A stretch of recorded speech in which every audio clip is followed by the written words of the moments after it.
Although here also is one of what I feel one of the very minor adjustments should be. You look very fancy, Maude, and so I will join you.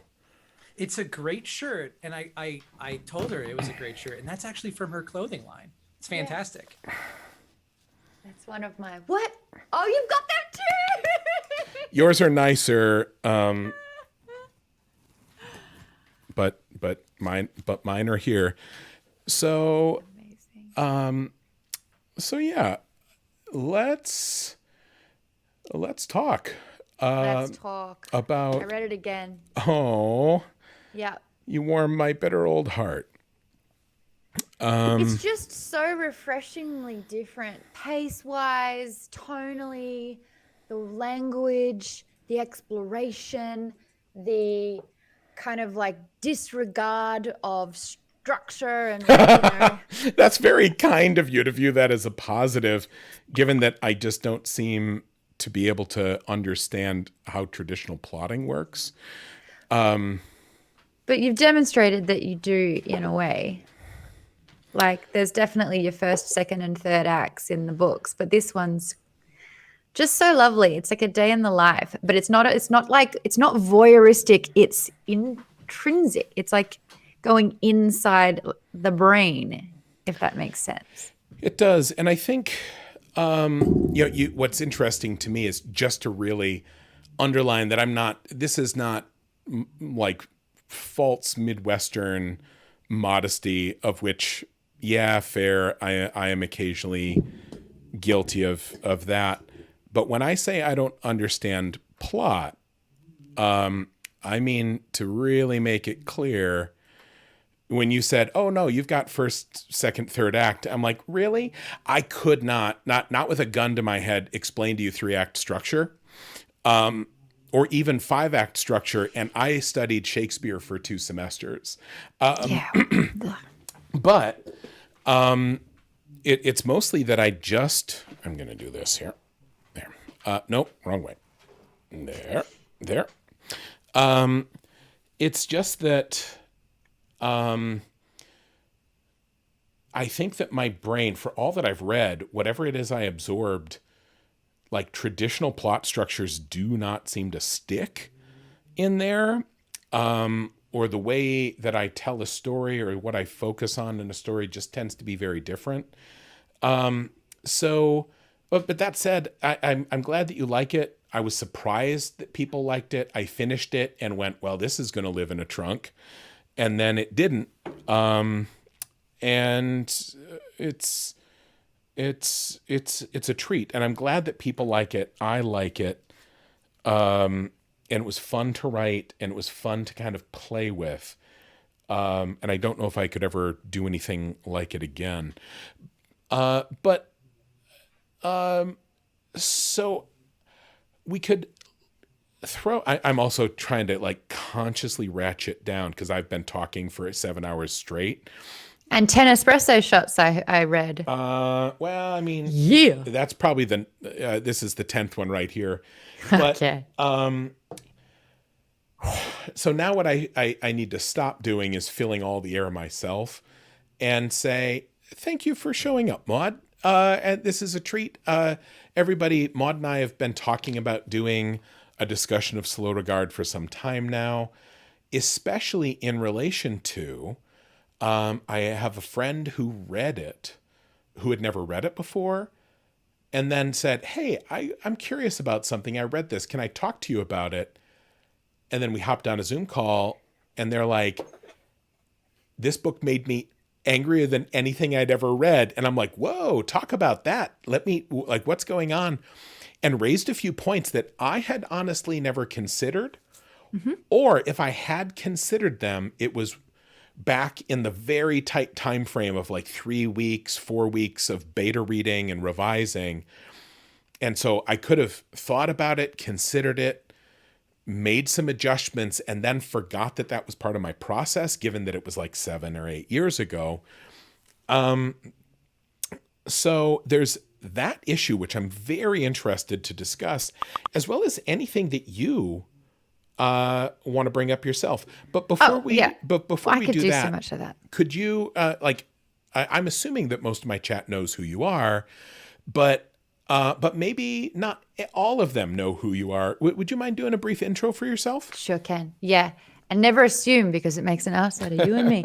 So a little bit about me. My name is Maude Garrett. I'm a host. I do a lot of online content. I've been a host of Nerdist's book club for the last 4 or 5 years. I run a company called GeekBomb, and we do a book club.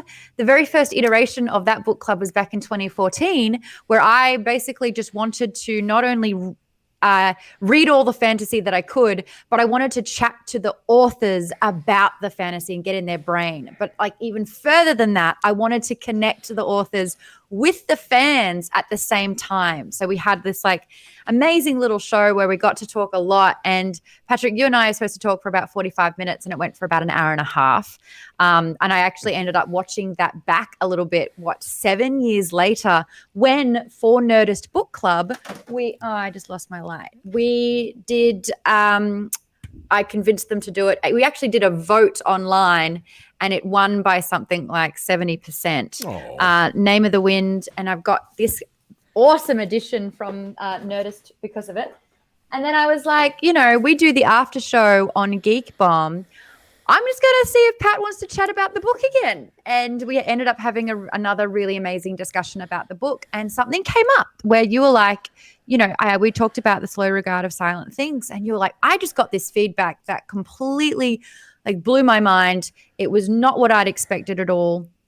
And that was where this idea birthed, that you and I would actually have a conversation about it. So going in for my second reread for this book, hanging over sort of like every word was look for feedback, look for a perspective, read between the lines and try and figure out what an adverse reaction from this book could be. And I tell you, with that kind of invitation to look further, I found a bunch of things. Then I read what it really was, and it was not what I thought, and I did not see that. And this is so fascinating, and we're going to have a great conversation about it. And isn't that makes me feel a lot better, because you are like the epitome of an informed, careful reader. And if you went looking for trouble and did not see that, then I feel a little better as an author that slid in there. And the truth is, and right now we're being kind of oblique. This will make better sense in a moment as we dig into it. But, this is just to say, when I am writing, the reason I get so many beta readers, and for Name of the Wind and Wise Man's Fear, they numbered in the hundreds. For Slow Regard, that was a relatively quick, fast thing where I maybe only had 3 dozen, which is still, I think, more beta readers than literally anyone I know ever uses. But I always want to know how people feel, and I want to take their experiences into consideration. And it helps me, because everyone reads a book in their own way, from their own experience. And then sometimes they're like, as a plumber, this doesn't make sense. And I'm like, oh, I'm not a plumber, but I want my readers to be plumbers, so I don't want that to ruin it for them. I still remember what my mom said way back in the day. She was reading Outlander, I think, and she got 20 pages in, and this woman looked down into the stream and saw a trout and was like, oh, this is the past, and the water is so pure and clear that I can see its scales. And my mom is wanted to throw the book away. She's like, a trout doesn't have scales. And she was so salty about it that it really ruined her opinion of the book and the author and everything. So I want to get rid of as many of those things as possible. Yeah. However, the secret is you can never get rid of everything, because human experience is way too varied. And if you were to write something that you were sure no one would ever dislike, all you could guarantee is that you would write something that no one would ever be surprised by or love, in my opinion. Now, that said, I still do try to be careful. And so now we're going to talk about how this did go wrong. But where do you want to start? I want to start about how the birth of this book took place, and it was a happy accident in a way, where you were assigned by George R.R. Martin to write a short story, and you were like, yes, I'm going to write it on Auri, and then you absolutely maxed out the word count, and it went in a direction that didn't actually fit in with the brief, and so you decided that that's the way that the novella, like, it should have its own sort of, it should be its own beautiful purpose. Yeah, the anthology was Rogues, and after writing Name of the Wind, I was not, there was so much work to do on Wise Man's Fear, and because I was a newbie author, I did not realize how much. And so I was just in a froth and a panic, and I said no to every opportunity that came at me, including an invitation to write something for, Gardner Dozois and Martin were doing these big anthologies of all the superstars of fantasy. And they invited me into one that was like magicians, and I'm like, I want to write a magic, this is my jam. And I'm like, but I'm missing everything. So I said no. And then I think I said no to a bunch of projects. Then finally it rolled back around after I'd finished Wise Man's Fear. They invited me again, and it was Rogues. And I'm like, I'm in. I'll do it. I missed the one I wanted, and I'm going to do it now. And I'm like, but I don't want to write a Kvothe story. Kvothe is roguish or rakish. But I'm like, my thought is always, I want to do this in a way that nobody else is going to do it. It's just, I'm kind of contrarian that way. So I'm like, what about Auri? Auri is a sort of a rogue, Auri is sort of she's a cleric, actually. I was thinking trickster, and I'm like, she is a little tricksy. And I'm like, and I thought of the story, and I'm like, we'll see her living her life and doing what she does, and it will be kind of tricksterish. And a trickster is a type of a rogue. And I'm like, and it will be an interesting counterpoint in this thing that's probably going to be a lot of Faffer and the Grey Mouser and checking for traps or thieves or whatever. And so I started doing it. And, as I wrote, I learned so much more about Auri, and I learned about the Underthing and the way that the story was going. And I'm like, this is so much better than I imagined. But I cannot stretch the definition of rogue far enough to cover for this to happen. So that is how it ended up. And then I finished it just because I really wanted to finish it. And but yeah, that was the genesis of it. And I'm glad that I let it run wild and turn into what it was, rather than try to like steer it back towards rogue. But yeah, it ended up being weird. And you went with Bast for Rogue as well. I did. That was the fastest, easiest thing I ever wrote. And I wish I could write like that all the time. I think I wrote that story in 2 weeks. Wow. Yeah. Yep. All right. Yeah. Slow regard. For me, like, it is the antithesis of what your first 2 books are about, which is just a lot is happening, characters, structure, like, world building. It's all there. You strip so much of it back. It is not necessarily world building. It is sort of like a tiny version of exploration. It is using the world building from the university and understanding just a snippet of what naming is and what kind of sort of mindset is used to untap, like to personify inanimate objects. And it's kind of like going into the depths of that. For me, I really liked it because we learnt more about Auri, but it was a spotlight on the one thing that was always trying to run away from it. And I really dug that. I love hearing people talk about like their take on my stuff. I will say, and because you're like, it's so different than that. And I'm like, is it really different from, and I know like tonally and everything, it's so different, but I'm like, well, no, this is just the way that I write. I write things like this. And I'm like, but it's super different. So why did I write? And I'm like, oh, Name of the Wind is primarily, it's a story about Kvothe's life from his point of view. And that's what Slow Regard is too. It's just a piece of Auri's life. And it's not first person, but it is still very much from her point of view. And so interestingly, for me, this feels like the same sort of story. Even though from the outside, it's obviously like wildly different. I feel like I'm trying to think what the difference is. I keep saying, and I don't think any of them are right, but what's just been going on in my head for then, it's like one of them is a giant sort of like sculpture that you've been building, and the other one is a charcoal sort of sketch. You know, like it's like using all these things to build something sort of great, and the other one is focusing on the one sort of important thing and using that to make the art. Does that make sense? The other one was like, it's like going from 3D to 4D because you're unlocking a sense that you like you didn't really know you had. I might, if I were to say the difference, I might say, well, maybe Name of the Wind and those books are a more photorealistic, whereas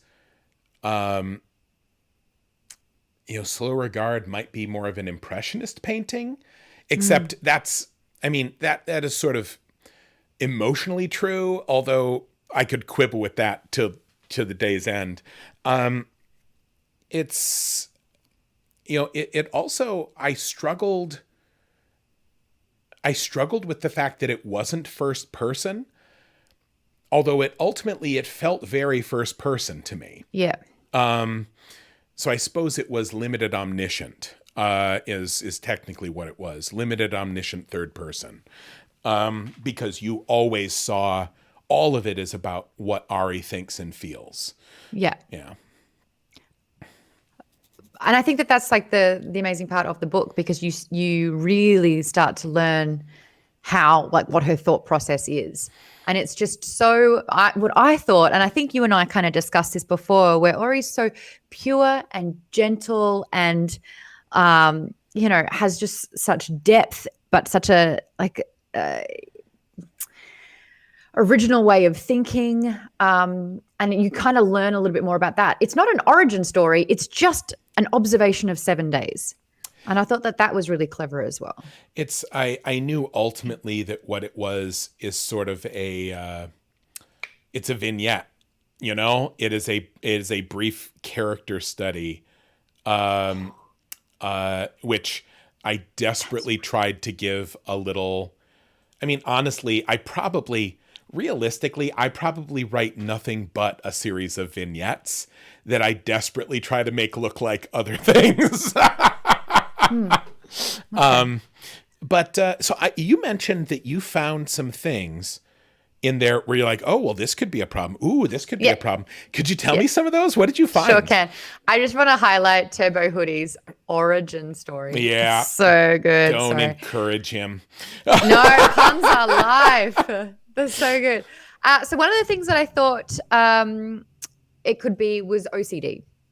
Having an obsessive compulsion, because that's sort of like when you look at her day and how it's structured and how much time is dedicated to the placement of objects. And I understand, like, in this way, it's sort of like the naming process, and that I mean, it hints towards Auri being a student and kind of like snapping in the brain, and I feel like she was a gifted student but learnt too much too quickly, and then kind of something went wrong. We don't really know. I'd love to learn more about that. Are you going to tell me that before I go on? Do you want to know what happened to Auri? Yeah, so bad. Yeah, you're supposed to. But I'll talk about that in a bit after you say this. Okay. Oh, after I say this, yeah, that's my cue to talk about it. So I thought that there was, it goes deeper. Like, it's not obviously obsessive compulsion, and I don't have that, so I can't really talk to it. But it's that she cannot sort of function or feel at peace until everything is exactly supposed to be where it is, like exactly is where it's supposed to be.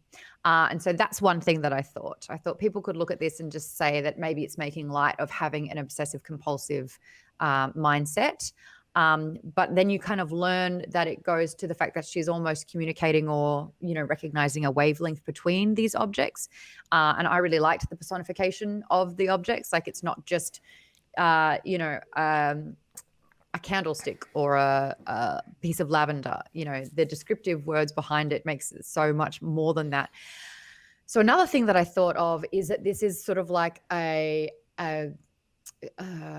coping mechanism for loneliness and isolation, where you start to personify inanimate objects. It's like the childhood having the imaginary friend. It's bringing sort of these things to life so that you are not so alone. That was another one. I don't think that that's necessarily problematic at all.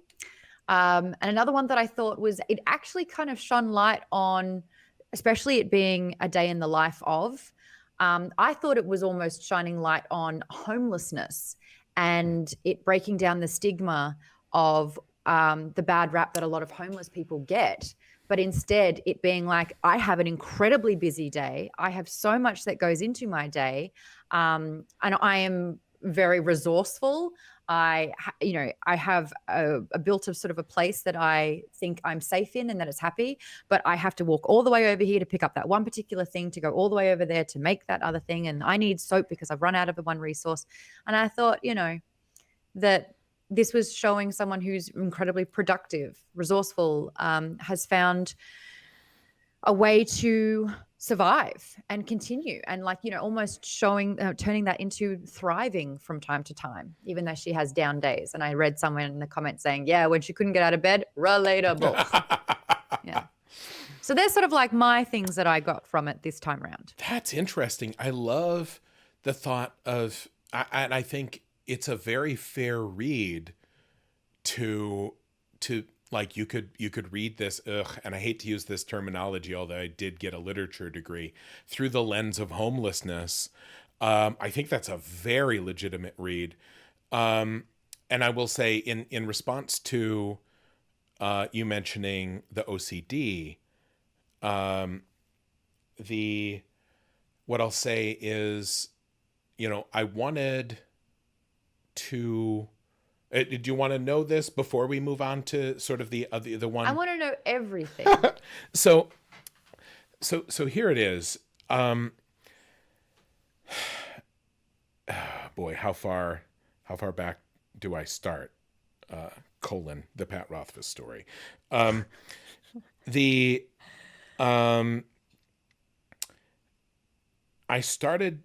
wrote this, and then I showed it, because I owe it to my editor to show her something that I wrote. I was going to give it to a small press who I'd talked to about doing a little novella with ages ago. And then my agent said, well, contractually, you literally are obliged to give first look to your publisher. And I'm like, cool. I'm like, Betsy isn't going to want this. Like, even the person who wanted to do a novella isn't going to want this. Nobody's going to want this. It'll live in a trunk, and that's how it'll work. And then Betsy's like, yeah, it's weird, but I like it. And I'm like, and then I'm like, well, hold on. To go from, I felt okay selling a book that's 250,000 words long and it took me 14 years to write. Because that's something, it's like, yeah, you can give me money for that. But to go from that to like, here is a thing it took me several months to write, and it's like 30,000 words. It almost doesn't feel like they both should be books, comparatively. And I felt I just felt weird about it. Like I was being dishonest to my readers to sell. And I'm like, well, what can I do in here to make this more. Pat, you apologize for it. One of your first lines in this book is apologizing, saying, I don't know if you even want this book. What did you say? You might not want to buy this book. So you preface by being like, Yep. whoops. Yep. And I also want to say the marketing people loved the fact that that was my author's note. The first word of it is, don't buy Yes, this everyone book. wants to buy it. Pat, come on. We need to make money here. But, so I'm like, well, what about illustrations? Because I had done the princess books with Nate Taylor, and I've done various work with him, and I love working with him. And then I'm like, what if we added some illustrations and it would add something to this? That would be really nice. And he's like, sure. And I'm like, cool. And then we're like, okay, so let's do it. And he's like, well, I'm going to draw Auri in the under thing. And then suddenly, because one of the things I think about is what does the reader get out of this whole thing? How am I paying the reader for their time and attention? And with the main novel, it's like, well, there's adventure, there's humor, there's excitement, there's tension, there's mystery, there's romance. Those are all the things there. And in the end, all of these things will be in some way satisfying. You'll be rewarded both. The journey is a reward, but also we are going somewhere together, and I have that planned. Now, this book does not have a journey, per se. And it doesn't, you don't end it at the end and it's like, and then happily ever after, or then, it like Hamlet. It's either everyone gets married or everyone dies. Those are the only two endings. And I'm like, well, there isn't one of those here. And I'm like, okay, so if there's no journey and there's no ending, how am I paying the reader? And I'm like, well, illustrations. And then I'm like, well, why do people like Auri? And it's more than that, because people love Auri. And I love that they love Auri. And I'm like, well, she's mysterious and she is unknown. And it's honestly easier to love someone you don't know. And that's a heartbreaker, but it's true. Anyone who's ever had a crush, who's ever... And you get to know who they are. Yeah, and you're like, oh man, you're so much better in my head. A show of hands in the chat, who's ever fallen for a barista, right? Like, it's because it's like, it's easy to love your barista. You're like, I have met you for 5 minutes and you gave me a drug that I desperately need. What is not to love? That's a crush right there. But crushes don't turn into much usually, because the more you learn, the mystery leaves, and we realize that what we loved was uncertainty. What we loved is the mystery. It's rare to have a mystery novel that you love to read a second time, because the whole point is getting there.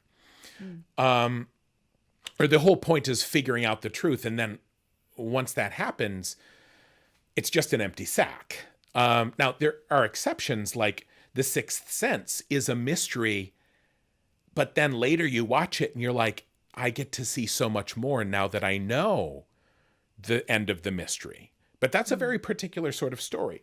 Anyway, so I'm like, let's do some illustrations, but why do people want to know about Auri? Well, because they're curious about her. Why do people want to know about the under thing? Because they want to know about the under thing. And then I'm like, wait, if the main selling point of Auri and the under thing is the fact that they are both unknown and unknowable. And here's the thing. There's a difference between a secret and a mystery. Because a mystery is knowable and you do know it. And a secret, you do not. They feel the same, they look the same, but they're absolutely different. And Auri either way, You Auri, kept her a secret. I kept her a secret because to do otherwise would change what she was and in many ways take away what people loved about her. Now, when it came to the illustration, so Nate was like, okay, so character design for Auri. And then I said, oh, wait, no, now that I'm thinking of it, we cannot show Auri. Because, and it also has to do with my writing style, where I have a little bit of face blindness myself, so I do not describe people's faces. People have hair and eyes, and that's expressions, and that's it. So what would happen? This character that people have grown to love, Nate could do the best illustration of her in the world, and because then that would be canon, it would take from them what they have imagined in their secret hearts. And that would make Auri less for them. It would damage their ability to dream about her and have her belong to them in a meaningful way. And the same is true with the underthing. We could draw this elaborate, beautiful underthing, and people would be love like, a map. and then people, oh, I have a map. Really? Oh yeah.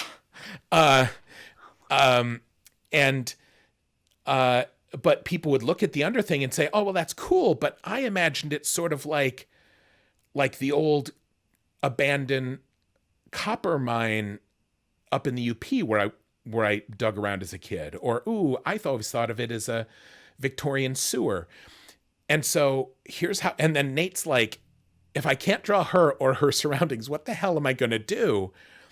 And I said, well, maybe you could draw the things she finds. And I'm like, and so that's a lot of what we do.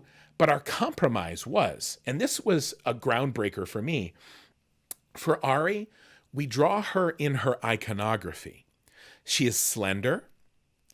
That's something everyone knows. She has wild, floating hair. She has elegant fingers. And she is. I noticed the fingers with Nate's art. I was like, yeah, Nate really knows how to draw delicate fingers. Nate is a unicorn.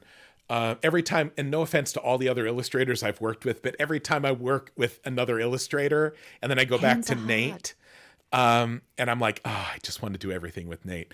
But never her face, because her face belongs in your heart. And the Auri that you see when you close your eyes, that should always be yours. And I never want to take that away from you. I can picture her, though. She's got big eyes. Yeah. Really big eyes. Now, the second solution was different. And that was the underthing, where I went for inclusivity through non-homogeneity,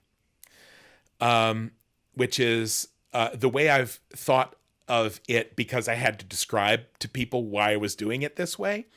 And I have picked this up as a way of accomplishing this thing, because what I wanted is, no matter how you imagined the underthing, it was still okay for you to imagine it that way.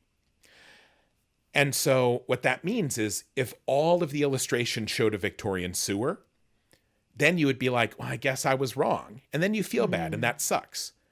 So instead, throughout the book, which I've got one somewhere, but maybe not within ready reach, if you look at the illustrations, some of them are like Victorian sewer. Some of them are Gothic, like collapsed Gothic church. Some of them are coal mine. Some of them are like all these different things. And so no matter how you imagined it, it ticks the box. It can fit, your thing can fit in these illustrations, because we have shown you many wild and divergent things. So there's space for your imagining here. And I tell you, I don't get a lot right very often, but this has become, I've realized that this, given the way that I write, this is what I need to do. Now, here's the other thing. I've learned that also I was wrong, because there have been marvelous depictions of Auri that are very detailed, and I love them. Oh, as a matter of fact, Oh, do you see who's behind me? Not yet. Give me 4 seconds. Oh, yeah. Sorry. That's okay. Oh, there we go. Oh, it's perfect. Because And again, it's everything that we know for certain while keeping the mystery or the secret. except it's actually better than that. It's just the lighting's bad here. Give me 1 second. I'm going to turn on my light. Okay. Okay. Because this one actually shows her face. If you take those cat headphones off, I'm gonna. Great. Okay. So now he can't hear me. What is Pat's obsession with keeping us completely in the dark and leaving an air of vagueness when it comes to these characters? Denna? Auri? Who are they? We'll never know. He's holding the carrot. Anyway, good to have you back. So yeah, this is from, oh boy, how do I do this? This is from the amazing Julia, who hangs out in the chat here sometimes. Oh, with the fulcrum. There's Fulcrum. And she let us use this art. Well, we purchased this beautiful art to use in cards and different things. There's posters. And this was maybe one of the first pieces of original art that I bought as a grown-up. She was very kind and sold it to me. And I just got it framed in this book wild, like hugely ostentatious Baroque frame because I love it. I love it. So anyway, It's exactly where it's supposed to be. yeah. So that's how I did all of that. And with that in mind, I also needed not just to preserve Auri's face, but if at the end of it, imagine how awful it would have been. You get to the end of it, and then it's like, and then somebody shows up and says, Auri, you haven't been taking your meds, you have OCD. Yeah. And it's suddenly everything falls apart, you know? Or what it, and it's actually just as bad as if somebody, Dumbledore shows up and says, you're the one, Auri, you're the best wizard ever. And you're like, oh, so maybe she's fine and she's right. And I wanted people to be able to read the book and make good arguments for either. She's a huge mess, or she sees the world in her own way and it is true, or both, or anywhere on the spectrum would be a legitimate read of the story. But what the only thing you really have to go on of two people's perspectives, her own of herself, and sometimes she is so optimistic, glass is half full, and she's so grateful for whatever's in that glass. She can see gratitude in small things, but then also sometimes she berates herself and beats herself up and doesn't necessarily chastise herself, but sometimes she's just acknowledges sort of like the imperfections, the bad days, but still has a really kind of accepting attitude towards it. And then you have Quoth's descriptions of her from his perspective in the retelling of his story. So that's kind of it. That's all you have. And people are already theorizing her backstory, which I think is great. I'm on the same page as a lot of people here, but they're going into sort of like princess territory, which let's do it. But I hear what you're saying with, again, leaving that up for a discussion and it not being concrete and in a way even tangible. Yeah. And just because I just remembered, honestly, I'm here for this discussion, but also I did promise, we're also doing a charity, folks. Tell us about that. And so real briefly, and I'm sorry, I'm going to quickly shift over here to the other overlay and then, say, hey, everyone, if you follow the link that's right now being posted in the chat, you can find this cool thing here, this Indiegogo full of different things. If you don't want physical objects in your life, but you want to hear me say on a video that I love you, you can kick in $7, or you can buy some cool t-shirts. But what specifically I was thinking about is this. It's something I literally saw for the first time today. It's a coffee mug. And when you put hot water in it, I'm not kidding, all of the white shows up, and it says, it's actually a quote from the closing of, what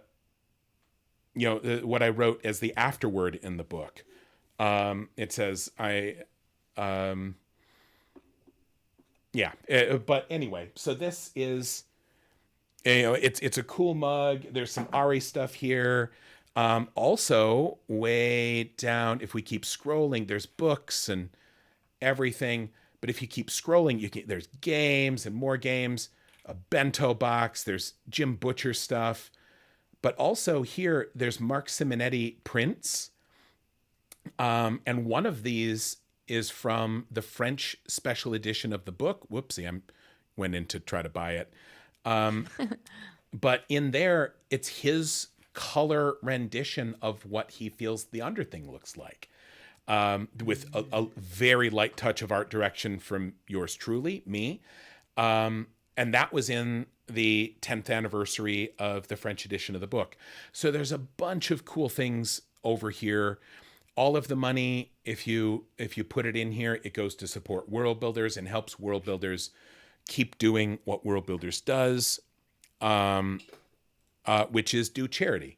It helps us keep the lights on, pay our bills, pay our staff, so that when we do a fundraiser for Heifer or Mercy Corps or something else, then 100% of the money goes on and supports that cause. So cool. There's my pitch. And also there's options over there if you're like, I don't want to buy a thing. You can just put a little bit of money in and we will do charity with it. The end. You're doing good things. Well done. This is hour 7.5 for you. So honestly, you're doing good. And you're helping again, Maude. Thank you so much for being willing to do this. So,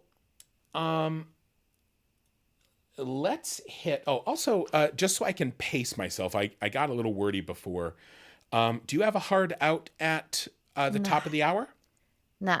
Okay. I'm here to talk. Okay. Then I want to see the map, Pat.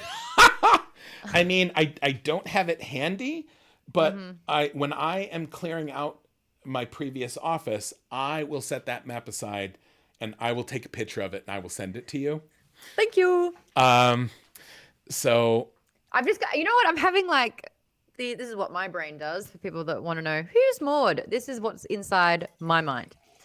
If we could, because there's different sections and areas, it just sounds like such a good playable dungeon for D&D if you ever go that route. You know what's funny for me is because when I was doing Slow Regard, that was also when I got pinged to write a piece of Torment Numenera, which is a really great narrative game set in Monty Cook's world. And did you ever play Planescape back in the day? Never a Planescaper. It was a cool D&D video game, like really narratively rich, kind of unparalleled to this day, in my opinion. But the head of story for that came in and eventually did Numenera and brought in, and they brought me in to do a character. And it was a hoot. And then I'm hanging out with video game people. And then part of me is like, and what a lot of people don't know is that I tried to write a video game before I tried to write a book. Back in the day, like way What was back it about? in the day. Oh, it was like a Zork game because that's what I played because I'm old. So text adventure, like puzzles, and you're moving through a text world and kind of D&D-ish. But I have a map of that too, if you're interested. Yes. There's just always maps. Here, look what else I just got framed. It's up on my wall. There's the British version of the map of my book. Anyway, oops. I've seen that. I have seen that. I used it for our discussion, in-depth discussion when we were doing Name of the Wind. I had a rule though. I didn't want to read a book unless it had a map in the front of it. I mean, it is a certain section of books is book with map. Mm-hmm. Oh no, I lost my thread. Books, maps, D&D, video game. Zork. I remember thinking, because I was hanging out with video game people, And then some people kind of came at me and they're like, hey, let's do a video game in your book. And I'm like, but a good one, right? Like, what would it be like? And then I just started to daydream, and I thought of the weirdest game ever, which would be Slow Regard. Oh, okay. Because it would just be the best review of Slow Regard was also like, it was a 1-star review that somebody picked out for me and said, read this because it's funny as hell. And it was like, Pat Rothfuss, instead of giving us the book we want, tells us the gripping story of a sad girl who walks around and picks things up and puts them back down again. And I'm like, actually, that's a great synopsis. That's not wrong. Yeah, but a video game of Slow Regard would be like a hidden object game where like nothing made logical sense, where you're like, oh, well, I found the button. Where does that go? Obviously, you make it, you put it in the wax and then make a candle out of the wax and then put that candle under the sofa. Ta-da! Achievement unlocked. Like, but also, like, hear me out here, because her Blackwing 39 said, could we play as Foxen or as Fulcrum? I was thinking, like, the position of Foxen around the room, which permeates light at different angles, could actually help you. You actually really dig this. That would be wild. Yeah. Well, honestly, the real version of this game, you know, the real version of this game, I like the idea enough that I do not want to say it because I would like to do it someday. And if somebody takes my game idea and reskins it into something else, I will be salty. Yeah. But I will say it has to do with alchemy. But we can come back to alchemy later. So should we... Yeah. Should you, like, hit me with this thing, because the person I talked to, we talked for a while, and at the end of it they're like, oh, I get it, that makes sense, cool. But you know, she wrote something up and then we sent that to you, because I wanted you, because I'm like, oh my god, I feel like I should write a blog about this saying, hey, anyone, trigger warning, if this hurt you, then I'm sorry, but I'm not as sorry as the people who read it and felt like this is what I was saying, and that it encouraged you to keep believing this, though, like, that is indescribably unethical of me, if that was the case. So this is, now it's going to get real a little bit, folks. So I'd love it if you lead this. So this is the thoughts, the feedback that you got. And you know what? I am going to say trigger warning, because I do think that that's a responsible thing to do. Trigger warning if you have issues with eating disorders. I think that's probably the best way to do that. So if that's a sensitive topic, this could be a little uncomfortable. But basically the thoughts were, can I just read it verbatim? You can, or you can summarize it if you feel the way it was written nails it. Otherwise, I trust you to communicate this however best. I think you've read the write-up and I have not, so. Got it. I'm going to read it verbatim just because it's not a perspective that I have. Never have I had such a visceral, emotional reaction to a book. I was furious. What I read seemed to glorify a woman whose sole ambition was to be so small the world didn't notice her, to the point of literally not eating in an attempt to establish control over her environment through repetitive tasks and please a guy who doesn't give her more than a sideward glance. I realized this was my interpretation and not the intended reaction. But having been through an eating disorder, having gone through group therapy with others battling the same issues, it was all about the struggle for control and the desire to disappear. It struck home hard for me, and I'm confident that I'm not the only one who saw themselves in Auri this way. So, real briefly, because I don't want to now talk a wall, but I do want to say what makes, in my opinion, this truly, because I think a lot about the ethical responsibility of the storyteller. And I thought about it before I ever had kids. But, like, if you're like me, and hopefully you aren't too much, if you read a book to a kid, it forces you to think of it in a different way. And then you're like, oh no, this is racist. Oh boy, Dragon Riders is rapey. Like, I mean, most fantasy, like, is pretty rapey. You know, really, it's so pervasive that it was invisible to me as a kid, because that's just what a story was. Also, our culture is rapey, so it's everything and it's everywhere. But if you are trying to keep that stuff away from your kids, you get really sensitive to it. But similarly, I feel like when you put something in a book, whether or not you intend it, you have to be careful about its effect in the world. And you can't be perfect. At least that's what my therapist tells me. But, you know, the fact is, Disney came out with the movie, The Princess and the Frog. And after opening weekend, 50 children went to the hospital with salmonella poisoning. And, like, was that Disney's intent? No.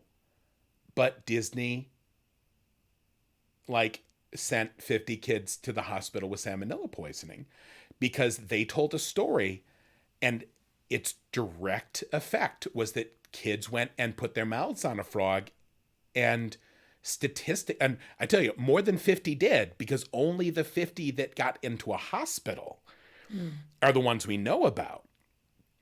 So what I feel bad about the eating disorder thing. I feel worse about what I feel is the most universally applicable element of this, which is this person's read that Auri's struggle is to disappear and to not be in the world, and that this is laudable and it's praised by the story. And if you like Auri, you want to be like her. And her main goal is to never upset anyone, because women in our culture are constantly, they are talked over and they are belittled and they are barred from positions of power. And the thought that I had a character that a lot of people liked, and then people might have read it and it might have gently inside them reinforced the belief that this character who you love, one of her main goals is to not trouble any, is to not be outside her place, not to be outspoken or stroppy or whatever. It freaks me out. Like, is the thought that first off, I would prefer somebody read this and be fucking angry and set the book on fire and never read my shit again, because at least that means that they haven't swallowed that lump of poison. My horror is that people will read it, and women will read it and be like, boy, I guess I love Auri. I want to be like Auri. I guess I better shut up in class, you know? Or that dudes will read it and they're like, oh, I love Auri. She's so peaceful and she would never talk back to me or be, you know? And I'm like, oh, no, dudes, my dudes, no, that's not it. So I just want to say, do you know, actually, I got more than that. Like, it's so interesting when we talk about unique perspectives. And I really want to honor and have everyone in the chat sort of respect that even if this opinion or perspective was not like yours, we don't shit on it. That we just kind of, you know, acknowledge that it is different. You can agree or disagree. And some people are saying, you know, I can kind of get some parts of it, but not all of them. One of the parts for me that it really struck out was acts of kindness and the effects that the acts of kindness can have on someone who doesn't have much, but also the fixation that you like, that like a very sort of subconscious, or you know, you don't even realize, you know, you've got both just giving her some clothes or dropping some presents off and just checking in with her because he doesn't think anyone else is, and he'd be right. But what that ends up doing is, for these 7 days, the deadline is for when he comes to visit her next. And it's almost like that fixation that she has on this man who has shown a small amount of kindness. And the inverse for that for me is like, you know, if you're on the internet or you are someone, you can say a very throwaway line and it can massively affect that person's world, whether it's through, you know, a negative comment that you didn't really mean at that moment, and it can have catastrophic effects. And this isn't even in person online. This is in any scenario for any single day. But the opposite flip side of that is that you show a little bit of kindness, and then the fixation can happen, and then they're like waiting for the next one, or, you know, it's the give an inch, expect a mile kind of thing. So I thought that that was like another thing that I took away from this book too. Yeah. The other piece of that I find kind of, you know, and this was something that came up in, that came up from my beta readers is, you know, somebody's like, and they're like, so good job. You wrote a book with a female main character. And I'm like, and then it's like, guess what? All that she does through the whole book is think about what she can do for a guy that she likes. And I'm like, motherfucker. and here's what I did is I just sat and I just thought about that. And then I'm like, that is unescapable, because, you know, the nature of the story that I was going to tell is her thinking about this person who she loves, you know, and what that means, what type of love, what, you know, their relationship is a whole different discussion. But I can say with some conviction that Auri loves Kvothe and cares for him probably in a way that there's nobody else who cares for him in that way. I'm even going to add one layer to that that I think makes it a lot sort of, I mean, what's the word for that? Palatable. Makes it more appropriate. It's reciprocal. Oh, yeah. Kvothe reciprocates the fondness, Yeah. the care, the attention, you know, and that's like, if you remove that piece, we have a really distorted story, you know, like it changes things big time. But because it's reciprocated, that's the beauty in it. They both need and want from each other. Thank you. And actually, like, you know, in the original draft of Name of the Wind, when people are fairly saying like, where's book 3? And I'm like, man, first off, my life's a mess. Second off, boy, there's work to be done, and I don't want to give you a bad closing on this story. And they're like, how much revision can you do? And I'm like, did you know that in the original version of the book, there was no frame story? There was no Bast. There was no Auri. There was like Ambrose and Kvothe just kind of had a little slap fight, and that was the extent of their antagonism. Yeah, I mean, I'm like, you have no idea the extent to which I revised this. Like, it's not like different paint. It was like I started with a lawnmower and I ended up with a hover bike, you know? It's like entirely, no, it's I started with a lawnmower and I ended up with a house. And so, but with, you know, and I remember looking at it when I was doing the revision and thinking, because the book was way too long. Nobody wants to publish a 250,000-word fantasy novel because for a first-time author, because it's a huge financial risk. And I'm like, well, what can I cut? And what is inessential to the story? And I'm like, well, kind of everything with Auri, you know, because like if the story is about Kvothe finding out about the Chandrian, then all this Auri shit is just pointless. But except, of course, it's not. I think in some ways you could lose the Chandrian before you could lose Auri, because what, you know, I don't want you to think that I put her in there like a jeweler, like cutting a cog to fit into a clock, because that's not how I work. But I made Auri and she grew into the story.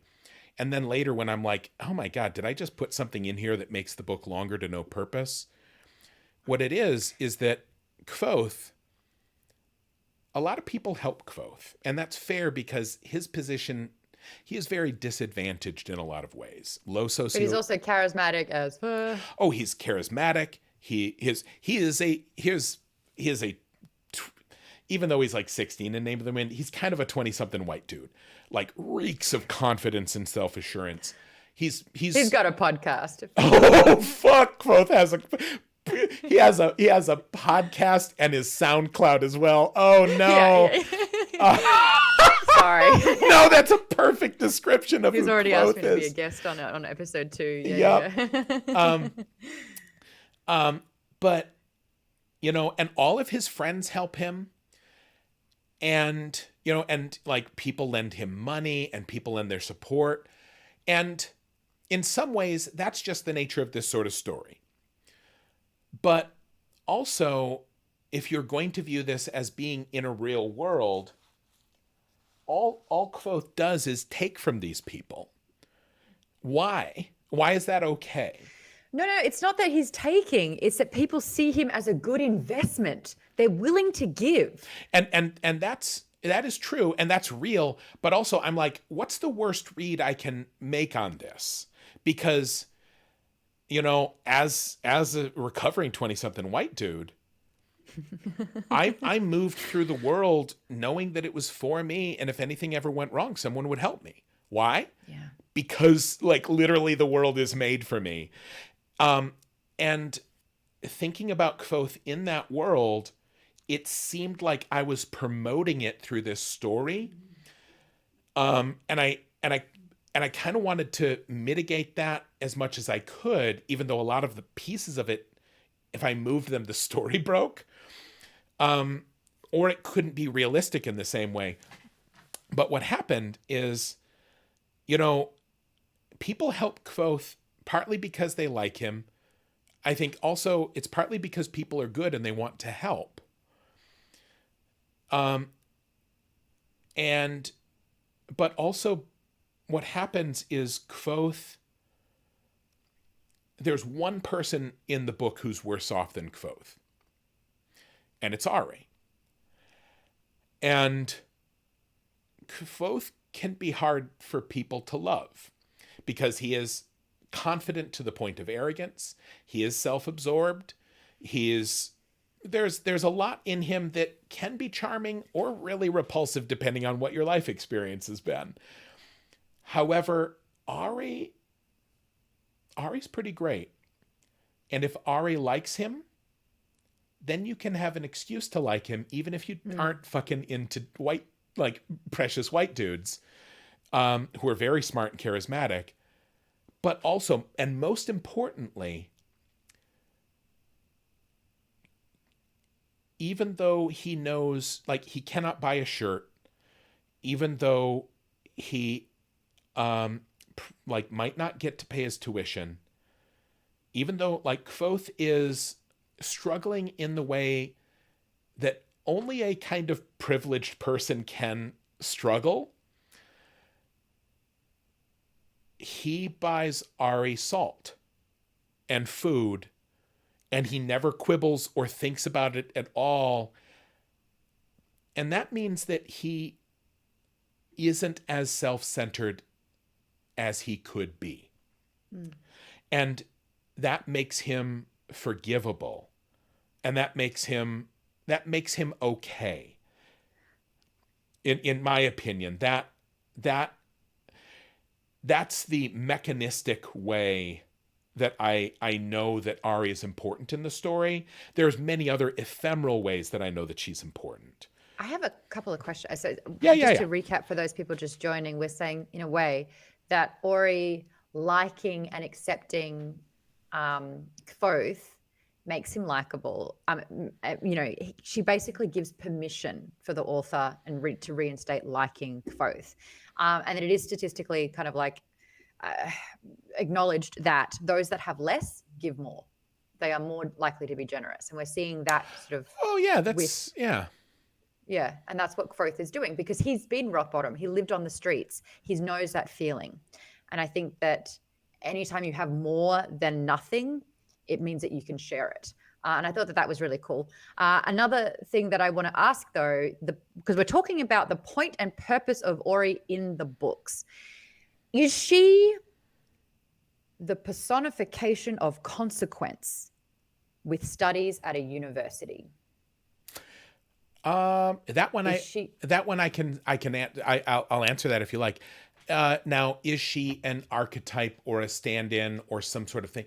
She is one of the many examples of the consequence of study at university. Now, particular type of study, naming. We've heard about what can happen to people that name too early or incorrectly or spiral. Is she the consequence of it? Well, here's a question. Do you think Auri is a namer? Yes, absolutely. Actually, here, I want to say, and now here, this is just for me, and I'm sorry.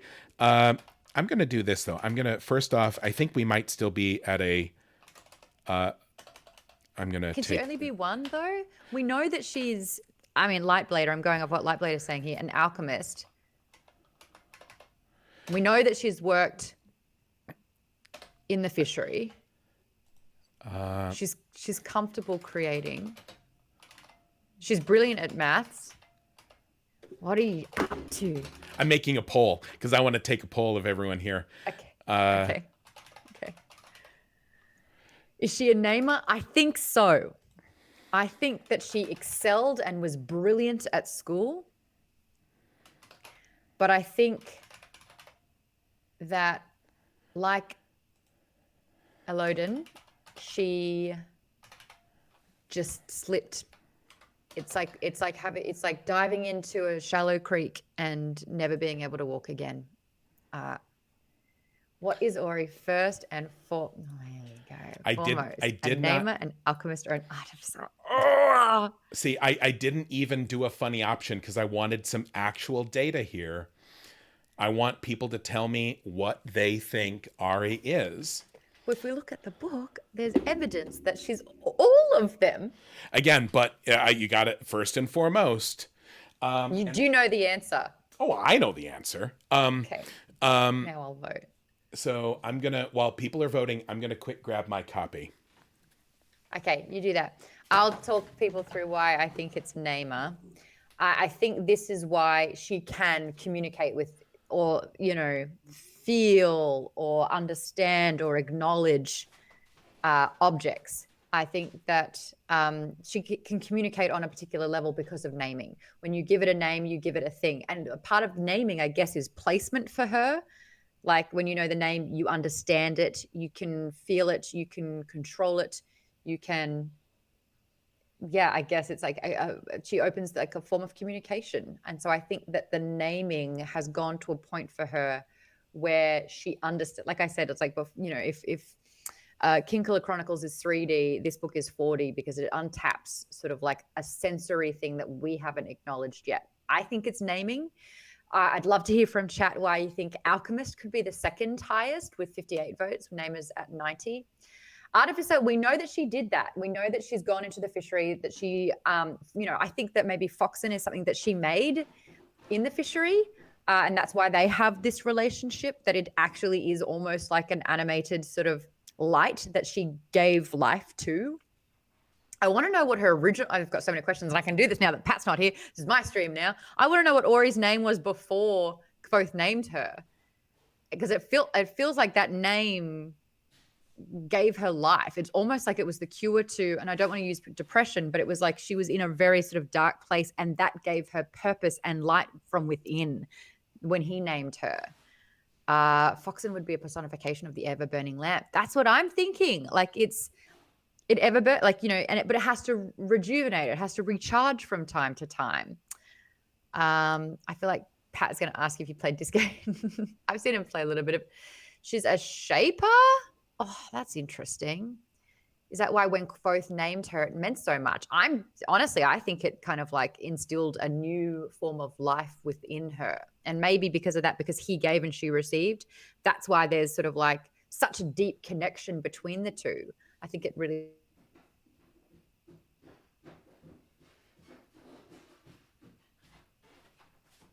They don't want to.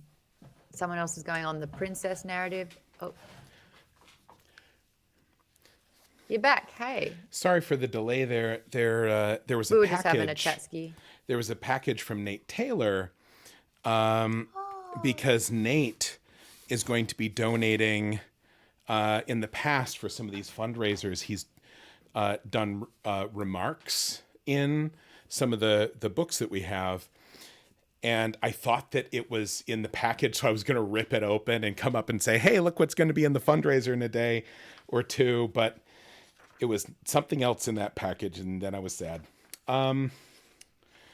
So it seems like name a one. Namor is a runaway winner.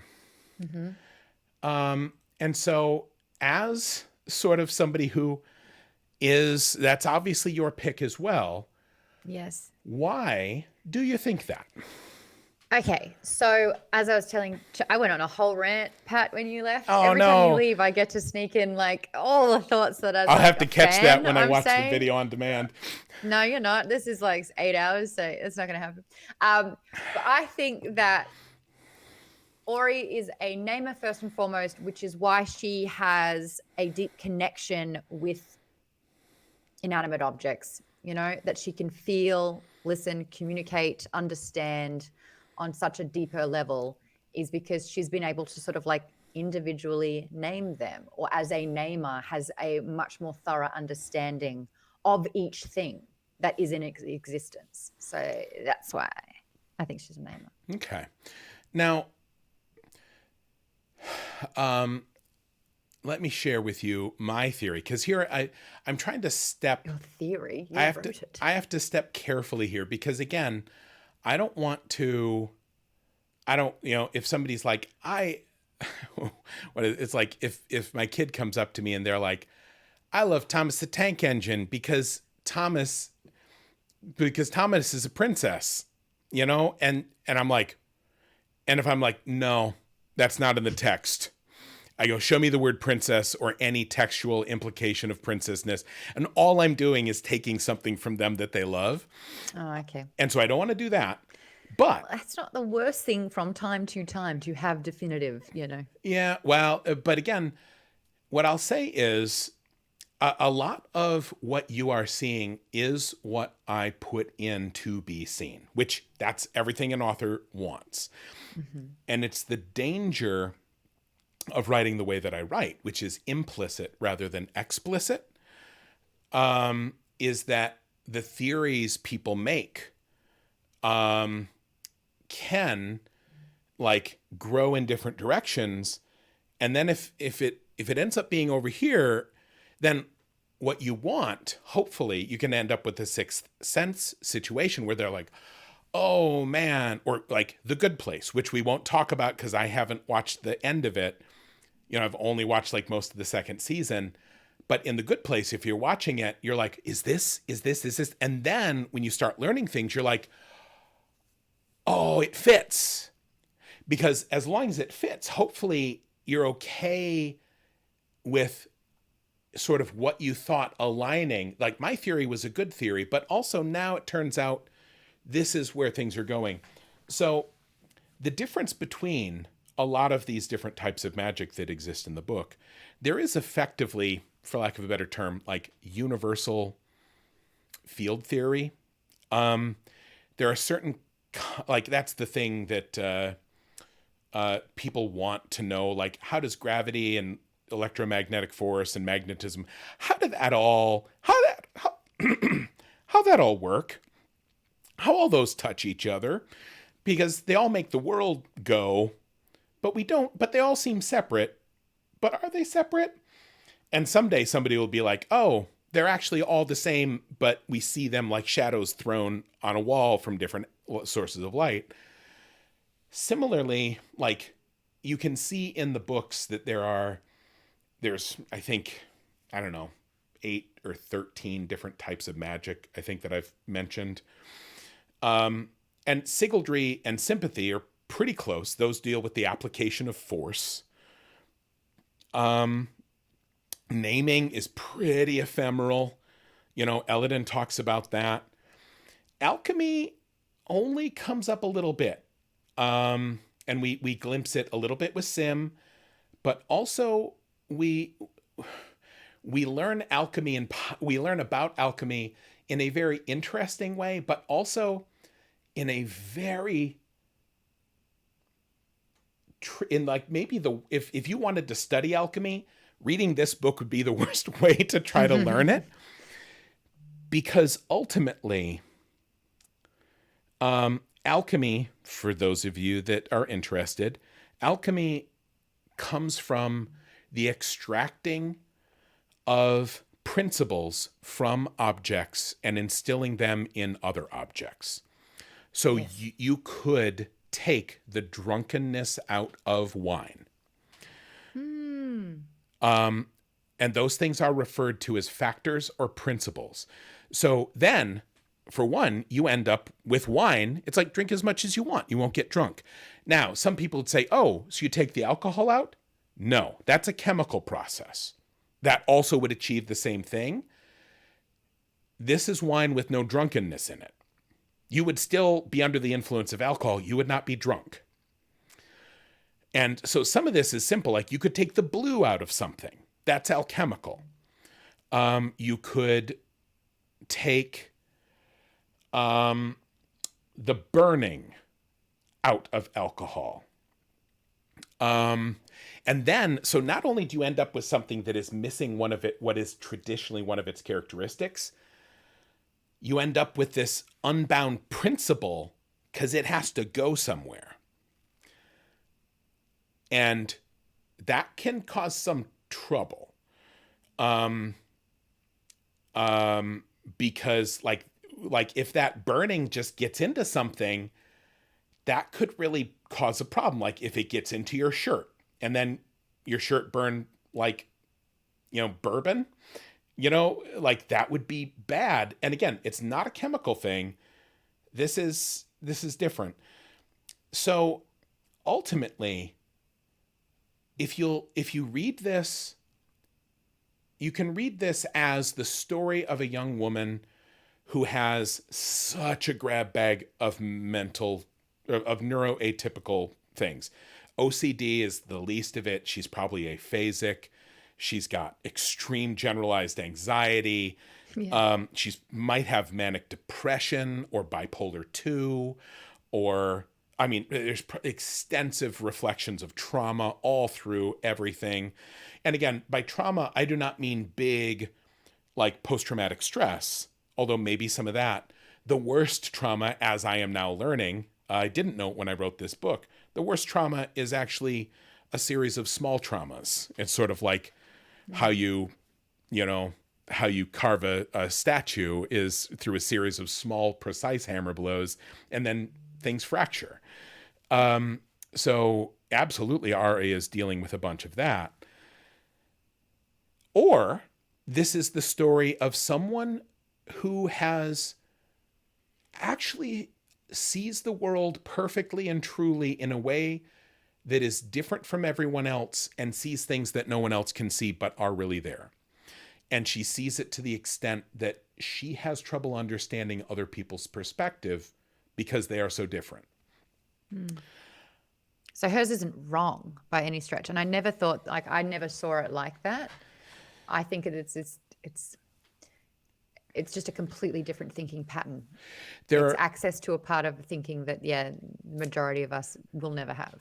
There are also a bunch of different cultures that are animist in different ways, like the Hmong culture, or hell, even Egyptian. Everyone, like the Egyptians are like, there's actually 9 souls, and everybody's got 9 souls.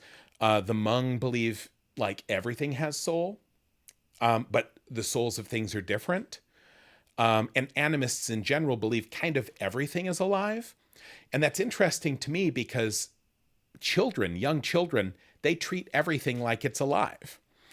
And it's not a bad way to move through the world, although it makes your life really difficult if you care about how your cup feels, So there's all of that. And you can read this as effectively an examination of what it means to move through a world where everything is alive and you possess empathy.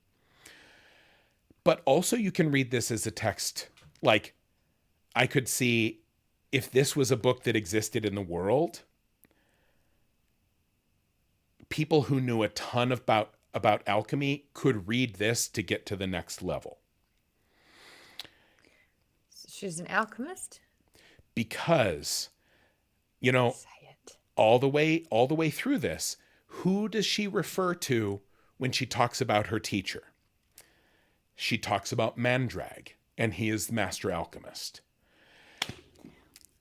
Now, 53% of us were wrong. No, But I will say that someone said that Auri gold alchemy. Auri means gold. I mean, although that was Kvothe that slapped that on her. But here's the other piece of it, because Kvothe is a namer, right? Or rather, Kvothe is many things, but also he's not only maybe on that path, he's pursuing it, but also the book is seeded with examples of him not realizing that he's doing naming. Now, but here's the thing, and this is a little deep in the paint in terms of the lore of the world and how magic works. Auri goes through here, and this actually circles back to this person's concern, my friend's concern, where they're like, all she's doing is trying never to bother anyone and to be so small.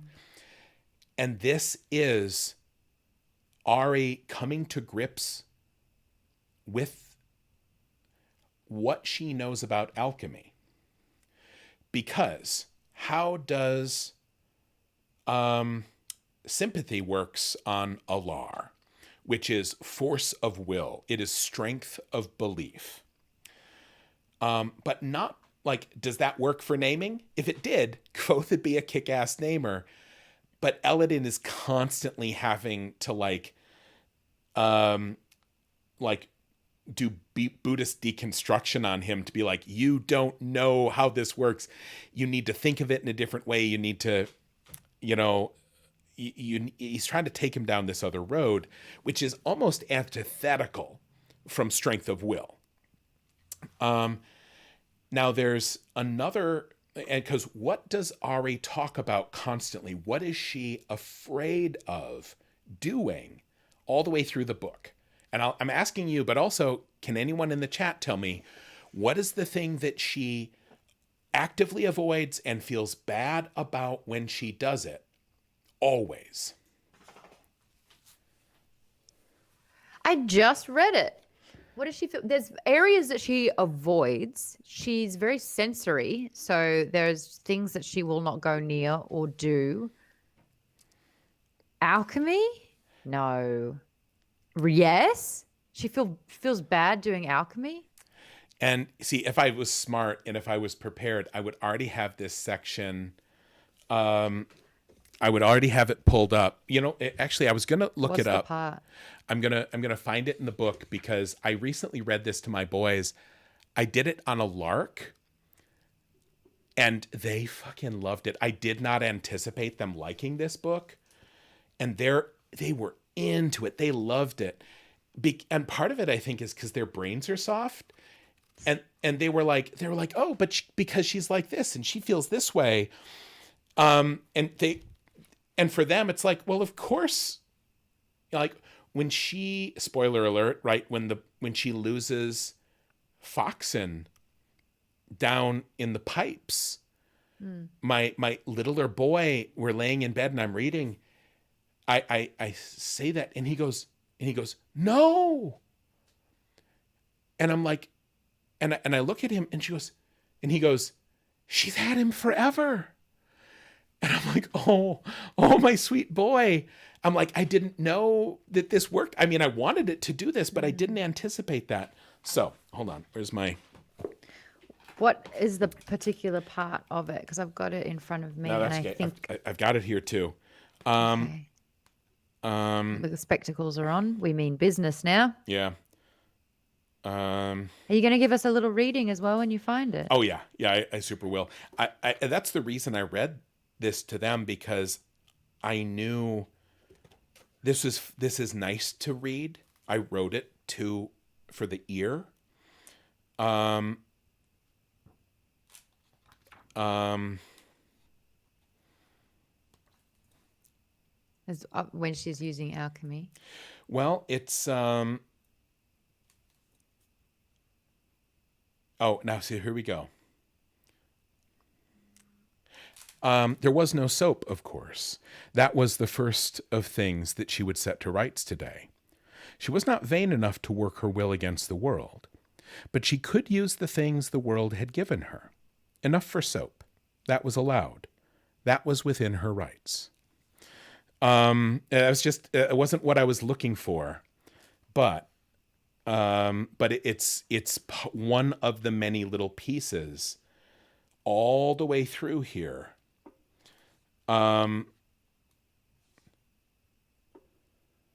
Is it when she was making the soap and she had to extract the screaming? That's a piece of it. That's effectively she's dealing with. She's like, oh, this has something in it that I didn't know I was pulling out.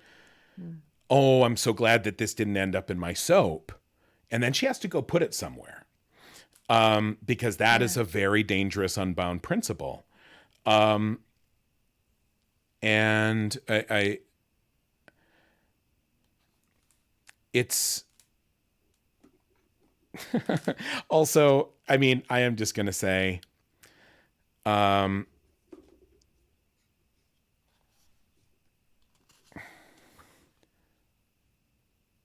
again, Find a good spot. Yeah, I've got it here. Auri lifted up the glass and eyed the viscous liquid, clear as amber. It was lovely, lovely, lovely. It was like nothing that she'd ever seen before. It was thick with secrets and sea foam. It was prickle rich with mystery. It was full of musk and whispers and tetradecanoic acid. That's how you say it. It was so fine a thing she dearly wished for more of it. The jar hardly held a palmful. She glanced over at the pan and thought of squeezing out the pumice with her hands to gather out a few more precious drops. But reaching out, Auri found that she was oddly loath to touch the gritty mass with her own naked skin. She paused and tipped her head to look more closely at the gray, pale, crumbling pumice, and her stomach pulled into a knot at what she saw. And that's where it's. Keep going. I mean, I could. It's fun for me to read, and when I did the audiobook, the only reason I felt like justified in going in and doing it is because there's rhythmic things in Sometimes here. it straight up sounds like slam poetry. It's sick.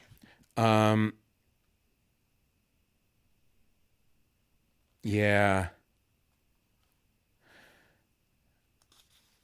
Okay. Yeah. Here it is.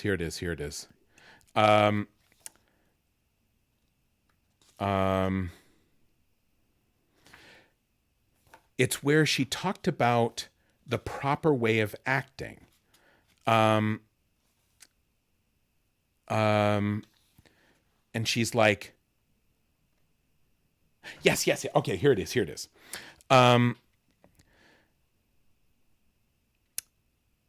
She set the empty bottle on the countertop and looked around. The burner's flicker light and Foxen's green-blue glow both showed the bareness of the shelves. She sighed and put it from her mind. Today there would be soup. Tomorrow he would visit. And after that she would do her best. That was the only way. You did not want things for yourself. That made you small. That kept you safe. That meant that you could move smoothly through the world without upsetting every apple cart you came across. And if you were careful, if you were a proper part of things, then you could help. You mended what was cracked. You tended to the things you found askew. and you trusted that the world in turn would brush you up against the chance to eat. It was the only graceful way to move. All else was vanity and pride.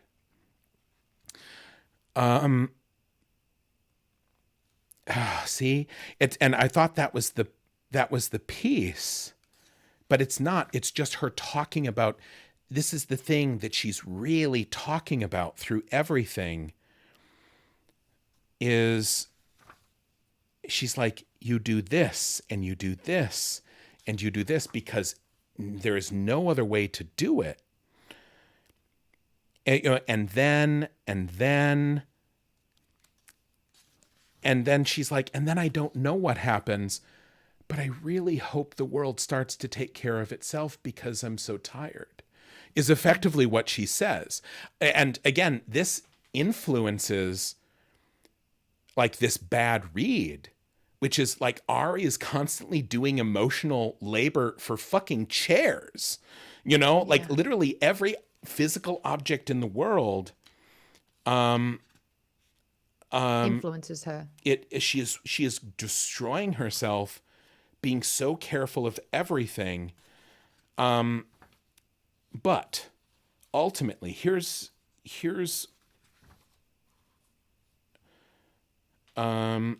and maybe it is right up against.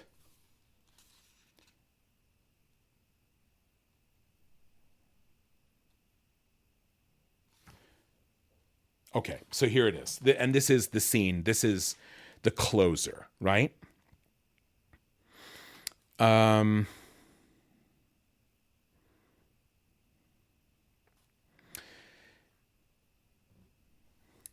Auri stirred the beeswax with a slender glass rod. She smiled. It was a rare joy to be working with the proper tools. This is when she's gone into boundary. Which obviously is where you put unbound principles. That's boundary. That's the name of the place. That's why it's called boundary. It's also called boundary because you don't go there. There's a boundary. All of the names are these names. So here, waiting for what luxury, waiting for the resin to dissolve, Auri whistled as she stirred and grinned. That would be her secret. There would be her whistle in the candle too. She stepped into mantle then, and eyed her perfect lavender in the gray glass jar. She lifted out a sprig of it, then two. Then Auri felt hot shame rise in her chest. This was no time for thrift. He was never stingy with his help. Didn't he deserve sweet dreams? Auri set her jaw and pulled fully half the lavender from out the jar. She could be a greedy, greedy thing at times. Back into boundary, Auri poured the laurel fruit into the grinder. In 3 breaths' time, it was minced tidily and fine. Then she stopped, staring at the mass of half-pulped fruit. She knew the proper way for laurel. She knew the patient way of things. Grind and boil the waxy fruit. Sieve off the dottle. Boil again and clarify and cool to separate the wax. Even with the proper tools, it would be hours of work. Hours and hours. But he was coming soon. She knew. She knew she had no time for it. And even if she had all day, there would be principles inside the wax that were not right for him. He was plumb full of anger and despair and pride. Well, he had that in a sure and certain surfeit.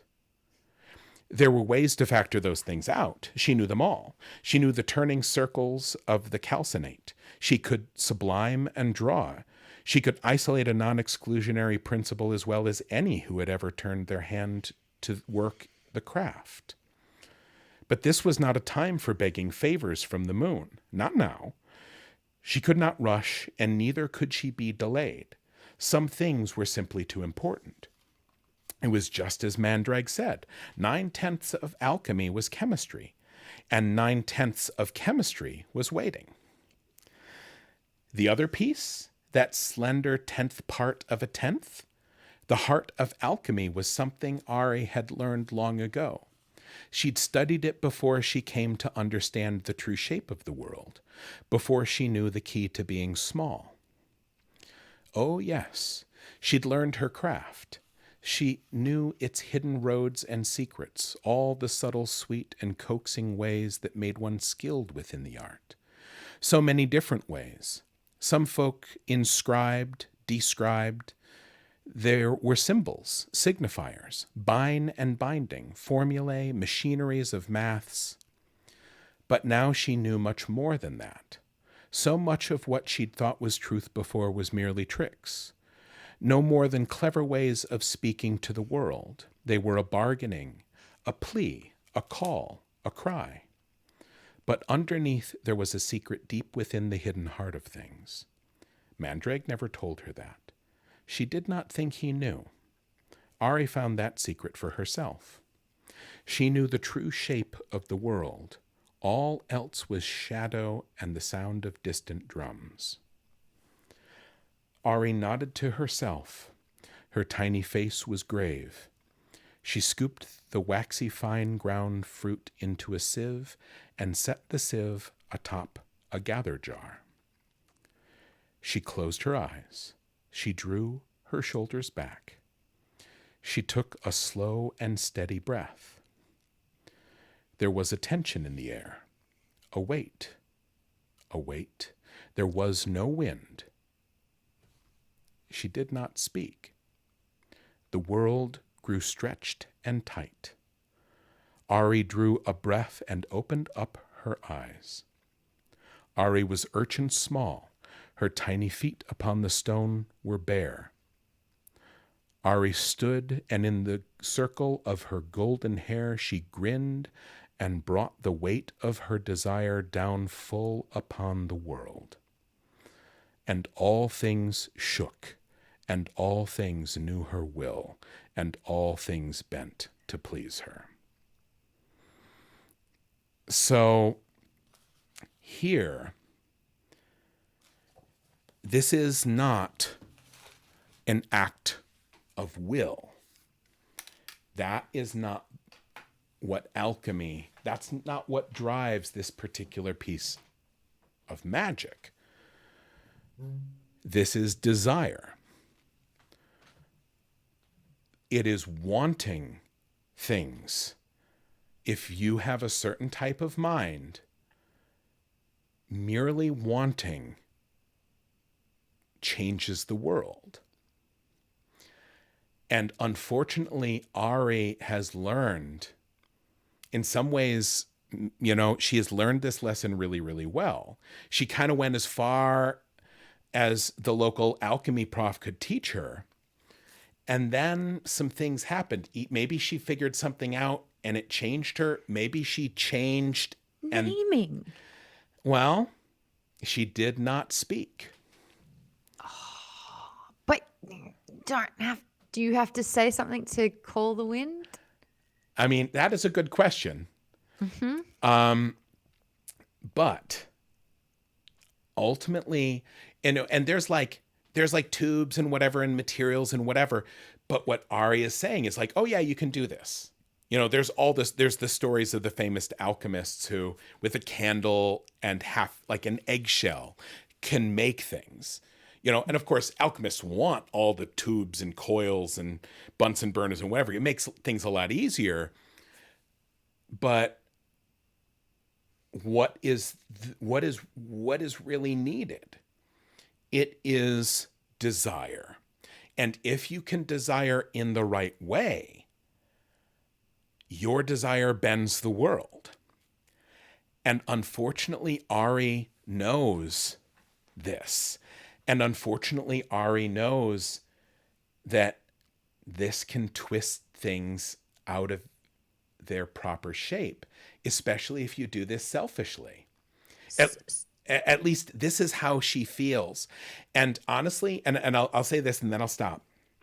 Reading through this was really hard for me because I read through it and I realized that this is a piece of myself that Auri has, that she feels I forgot to mention there's a type of mental disorder where you feel that you can hurt people and ruin things better than anyone else, or worse than anyone else. It's a particular psychological disorder. And reading through this after having been through therapy and a bunch of shit over the last 8 years, I read it and I'm like, oh shit, Auri, I'm sorry that this is a part of me that ended up in you. She is so worried about the power that she wields over the world that she fears to use it lest it ruin things. That answered my first question. Yeah. And here's the thing. I am not sure if this is Auri being sensible, because the truth is, as somebody who lives on the internet, right? Somebody who is famous, somebody who people look up to, you have a megaphone, you have a little bit of a robot suit, and your actions are amplified. And as you already mentioned, you know that a casual comment from anyone can hurt anyone. But if you have 100,000 Twitter followers, a casual comment from you can really hurt 1,000 people, and you won't ever know, until it shows up in the news, or until those kids go to the hospital with salmonella. Auri is not social media famous. Auri knows that her desire can pull the light from fire. How can she dare to ever want something for herself? What might that do to the world? She's so scared.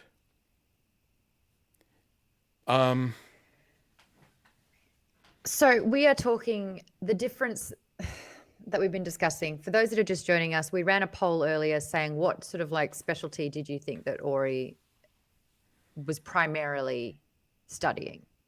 And the options were naming, being an artificer, or alchemy. And 53% said naming. And now we are learning the difference between naming and wanting. And that is sort of the piece that we've kind of confused in that moment. The two questions that I had from what you're saying was, so she basically was removing herself from the world as a way to protect the world, because if she was unleashed and she didn't have limitations that she placed upon herself, then it was more likely that she would choose selfish behavior, and that would disrupt things, and it would sort of cause an unbalance in a way. Which you kind of answered saying. Yeah. I'll also say, and I lost it because I was listening to the end, but I missed the beginning of that. Could you say it again? And this is about the difference between naming and right. wanting. Yeah. That's sort of the missing piece, because we were here saying, she had this connectedness with inanimate objects, and it was clearly sort of knowing the names of things, and that's how she could build the relationship. But instead, it's her gift lies in principles. She's connecting with the principles within things, and that's it is. And maybe, how about this? And this is interesting because honestly, I write this and I understand it. And it's only when I have to explain it to somebody else, it's okay, I got to put this in human words that make sense to somebody not in my head. How about this? Auri is aware of, she has learned to be careful of her own desire, because she needs to be, in her opinion, otherwise she is dangerous. But also, if you think of all of these other things she is doing, because she does move things, she does take action, but the action she takes is trying to set things to rights. And how does she know what is right and what is wrong? And this is me kind of trying to articulate it, or thinking about this that I've read recently. She finds things, or goes to places, because places are also people. Things are people. Everything is people. And people want things. Now, and so what she finds is like, she like lifts up the rug and finds something. And normally you'd be like, oh, well, this doesn't belong here. And she's like, nope, you're good. You belong here. You don't want to leave. And so she leaves it. But something she finds, and she knows they want something, but she doesn't know what it is yet. She's trying to help these things. She's trying to find everything, help everything be what it really is and do what it really wants and to find its proper place in the world. And she's worried that if she wants something, that will be so loud that she can't hear these things that are so quiet nobody else can even knows that they're talking. And that's why she's so careful. Now, again, a lot of this does tie into the magic of the world, and it could be that, like, is Auri maybe being way more careful than she needs to or has an ethical responsibility? Quite possibly. I am not going to make a statement there, but I'm not going to also say, like, is Auri maybe, what if Auri got to do everything she wanted and really set things to rights? Part of me feels then like, oh, I want to live in that world where everything just starts to move together like a clock that's what she says. That's out of the book. She's like, I just have to get everything in the right place. And then it works. And then it does it. And then it does it on its own. And I can stop and I can relax. I can finally relax. It's never going to stop. Well, please don't tell me that, because that's what keeps him going day to day. And everyone, hey, that's why we do a charity. Hey, let's do a link to the charity. Yes. Because I just wish that, like, if we can finally get everything moving and then give people goats and then they can take care of goats and feed kids milk, and that is a system that works. There you go. Thank you for the link. Now, you had a second question. I want to hear that one too. Would she have survived as long as she had if she wasn't an alchemist?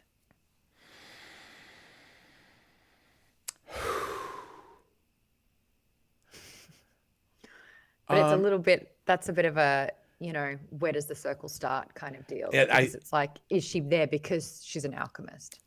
I think, she never uses this alchemy for herself. Like, she'll make a candle, she'll make soap, but that's just saponification and whatever. Like, she doesn't put her thumb on the scales of reality for her soap. She's just super good at chemistry, I can make soap. So I think she would be surviving equally as well, even if she weren't an alchemist. But I think in some ways her life would probably be a lot easier, because if she wasn't an alchemist, if you accept that she can understand the shape of the world, how about this? I'm going to take it out of the realm of this briefly. There's a philosophical concept called a wicked problem. There's a regular problem, and we know how to solve those, because you're like,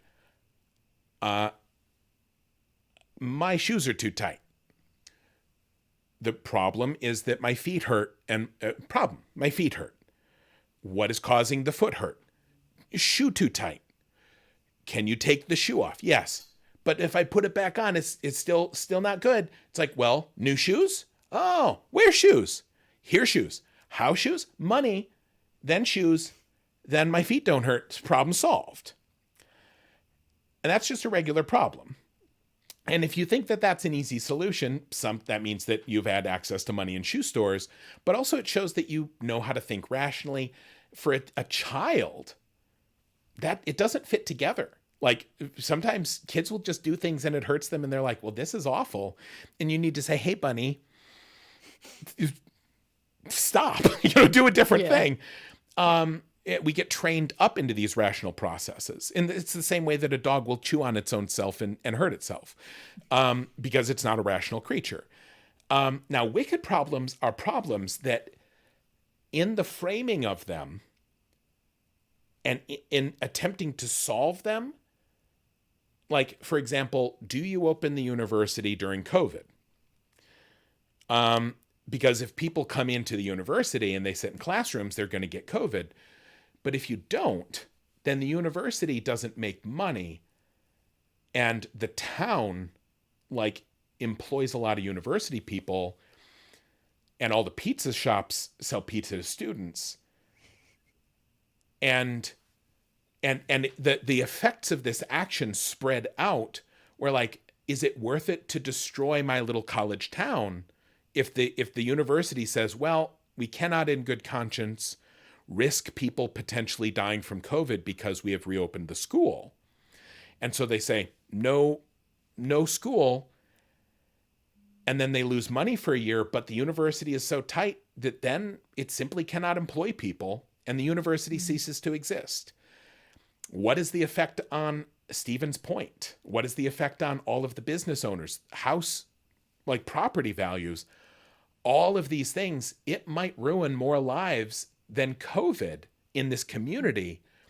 And that's not taking into effect the fact that, like, the educational system of Wisconsin, it's not taking into effect the fact that people who don't go to school here might crowd into other schools more, creating more COVID spread, and outward, and all of the potential effects become such a snarl that if what you are trying to do is seek the greatest good and prevent the greatest tragedy, wicked problems are problems that, through solving them, reveal themselves to constantly be more complicated than you had originally thought.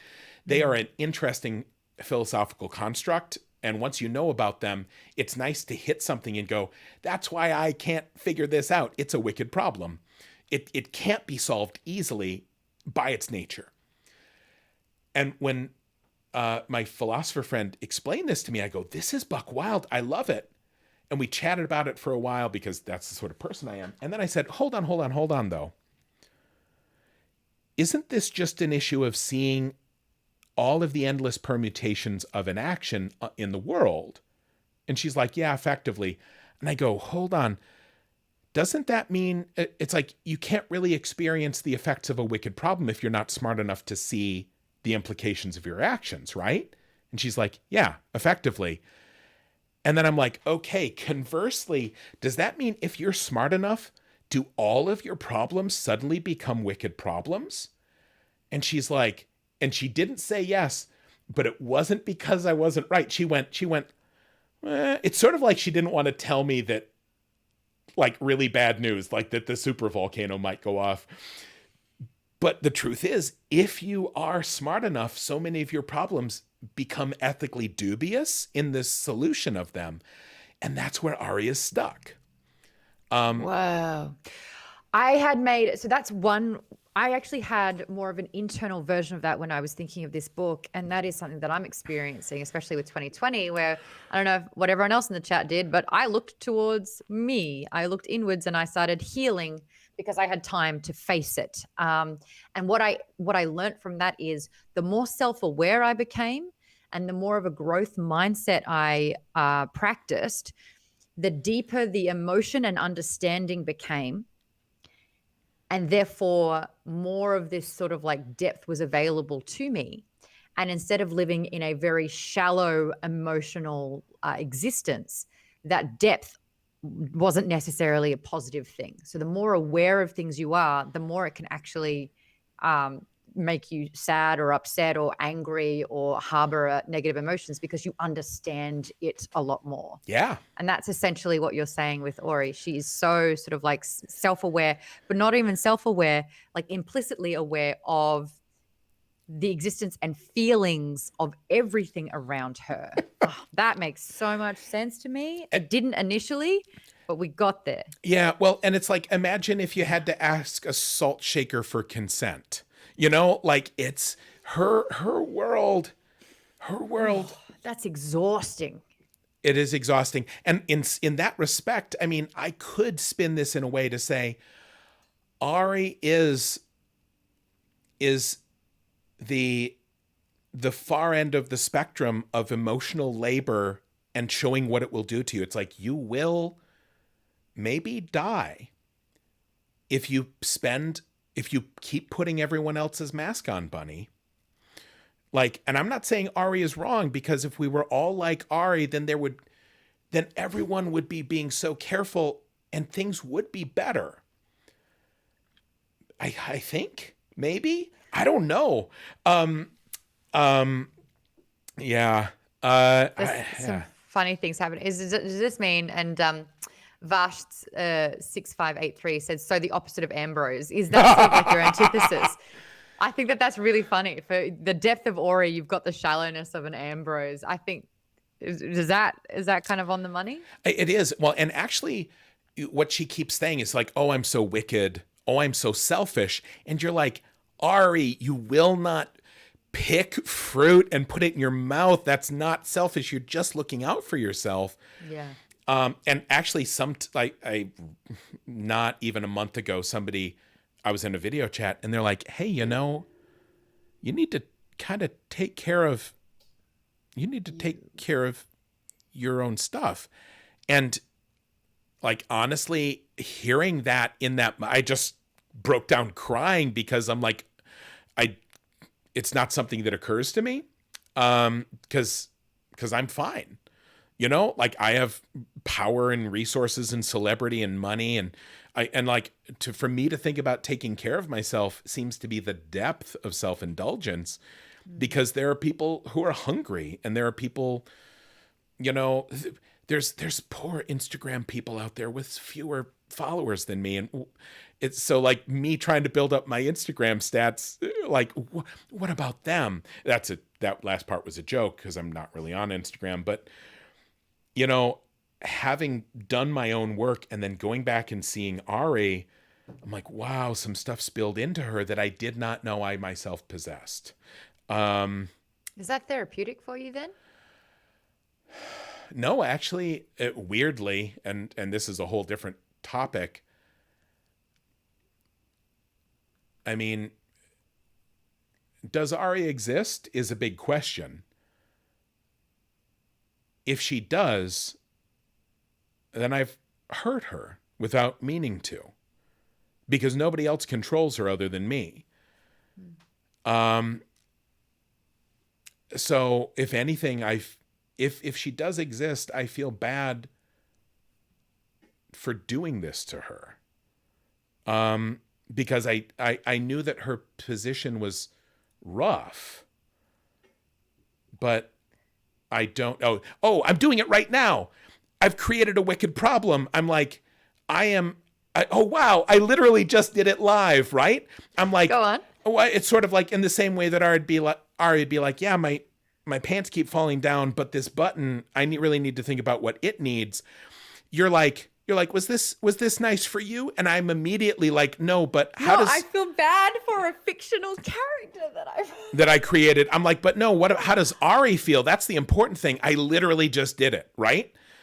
So can we talk about how you've encapsulated this part of you, and even though you refuse to give it a certain locked in face, she is wispy. She is angelic. She is pure. She is innocent. So even though it is a part of you that you feel was, I don't think a weakness or anything like that, but you were saying that it's something that you have been working on, like this part of you that you have put into a character, and yet what it looks like, you've dressed her like this quality has been dressed in a way that is innocent and pure and angelic. That's interesting. That would mean a little more to me.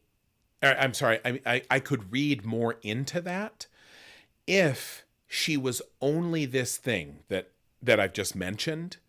This thing that is classified as a psychological disorder.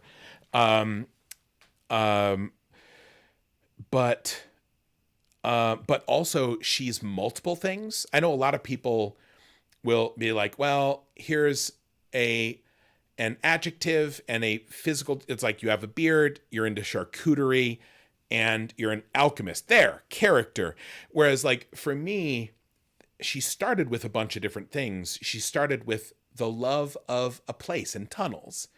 And I created her appearance to be different from certain things that I wanted to avoid. And there were these things. So it's a bunch of stuff. It is interesting, though, that,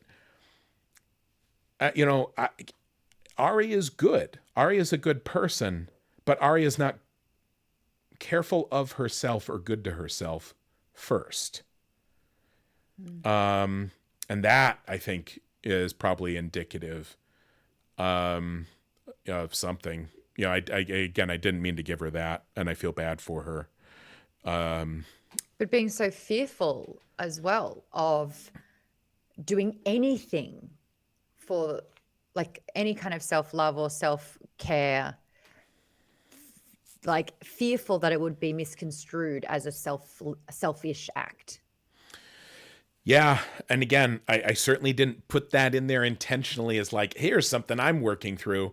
It's like, again, that was 7-8 years ago. I'm like, I'm writing a character, and this seems like a reasonable way for people to behave. And at the time I was probably like, wow, I love Auri. I wish everyone could be like her because she has some stuff figured out. And now I'm like, oh no, I gave you a disorder and tried to make it look really shiny. Again, maybe that is like an accidentally, detrimental thing that I've put out into the world, is to champion not putting on your own mask.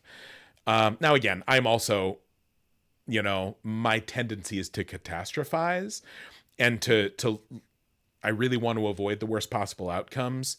There is so much more to Auri than this piece, but it would be much less problematic if she were like a bra dude, as opposed to a slender slip of a sliff as she is. Well, I actually love discovering and learning, especially through this conversation, how powerful she is. And I love the juxtaposition between her seeming, exterior, her physicality being so seemingly fragile, and the fact that should she will it, she could actually really F things up. Yeah. And one last thing that I meant to mention when we were bringing up the naming thing. Like, are there huge similarities? Like, there's sigildry and sympathy, and there's the glamoury and grammarly and all of those different things, and honestly, glamoury and grammarly, these fairy magics, they are rooted in desire as well. And so like, the bigger these things get, the closer they get to, they get more and more similar to naming.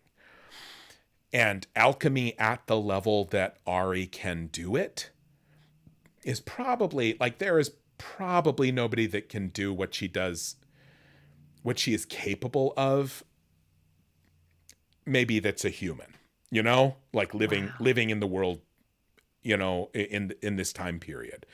Now, there might be other people who are not strictly human who could do things like this, but I'll just say, like, so like the alchemy at the level she can do it can achieve things that probably only naming could achieve otherwise.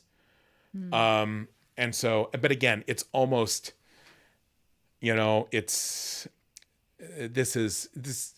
this sort of discussion is a great luxury for me, I feel, because it's like how silly and wonderful to get to discuss these fine taxonomy points of completely fictitious magical systems, but what I mean to say is, this is an average day of being a geek.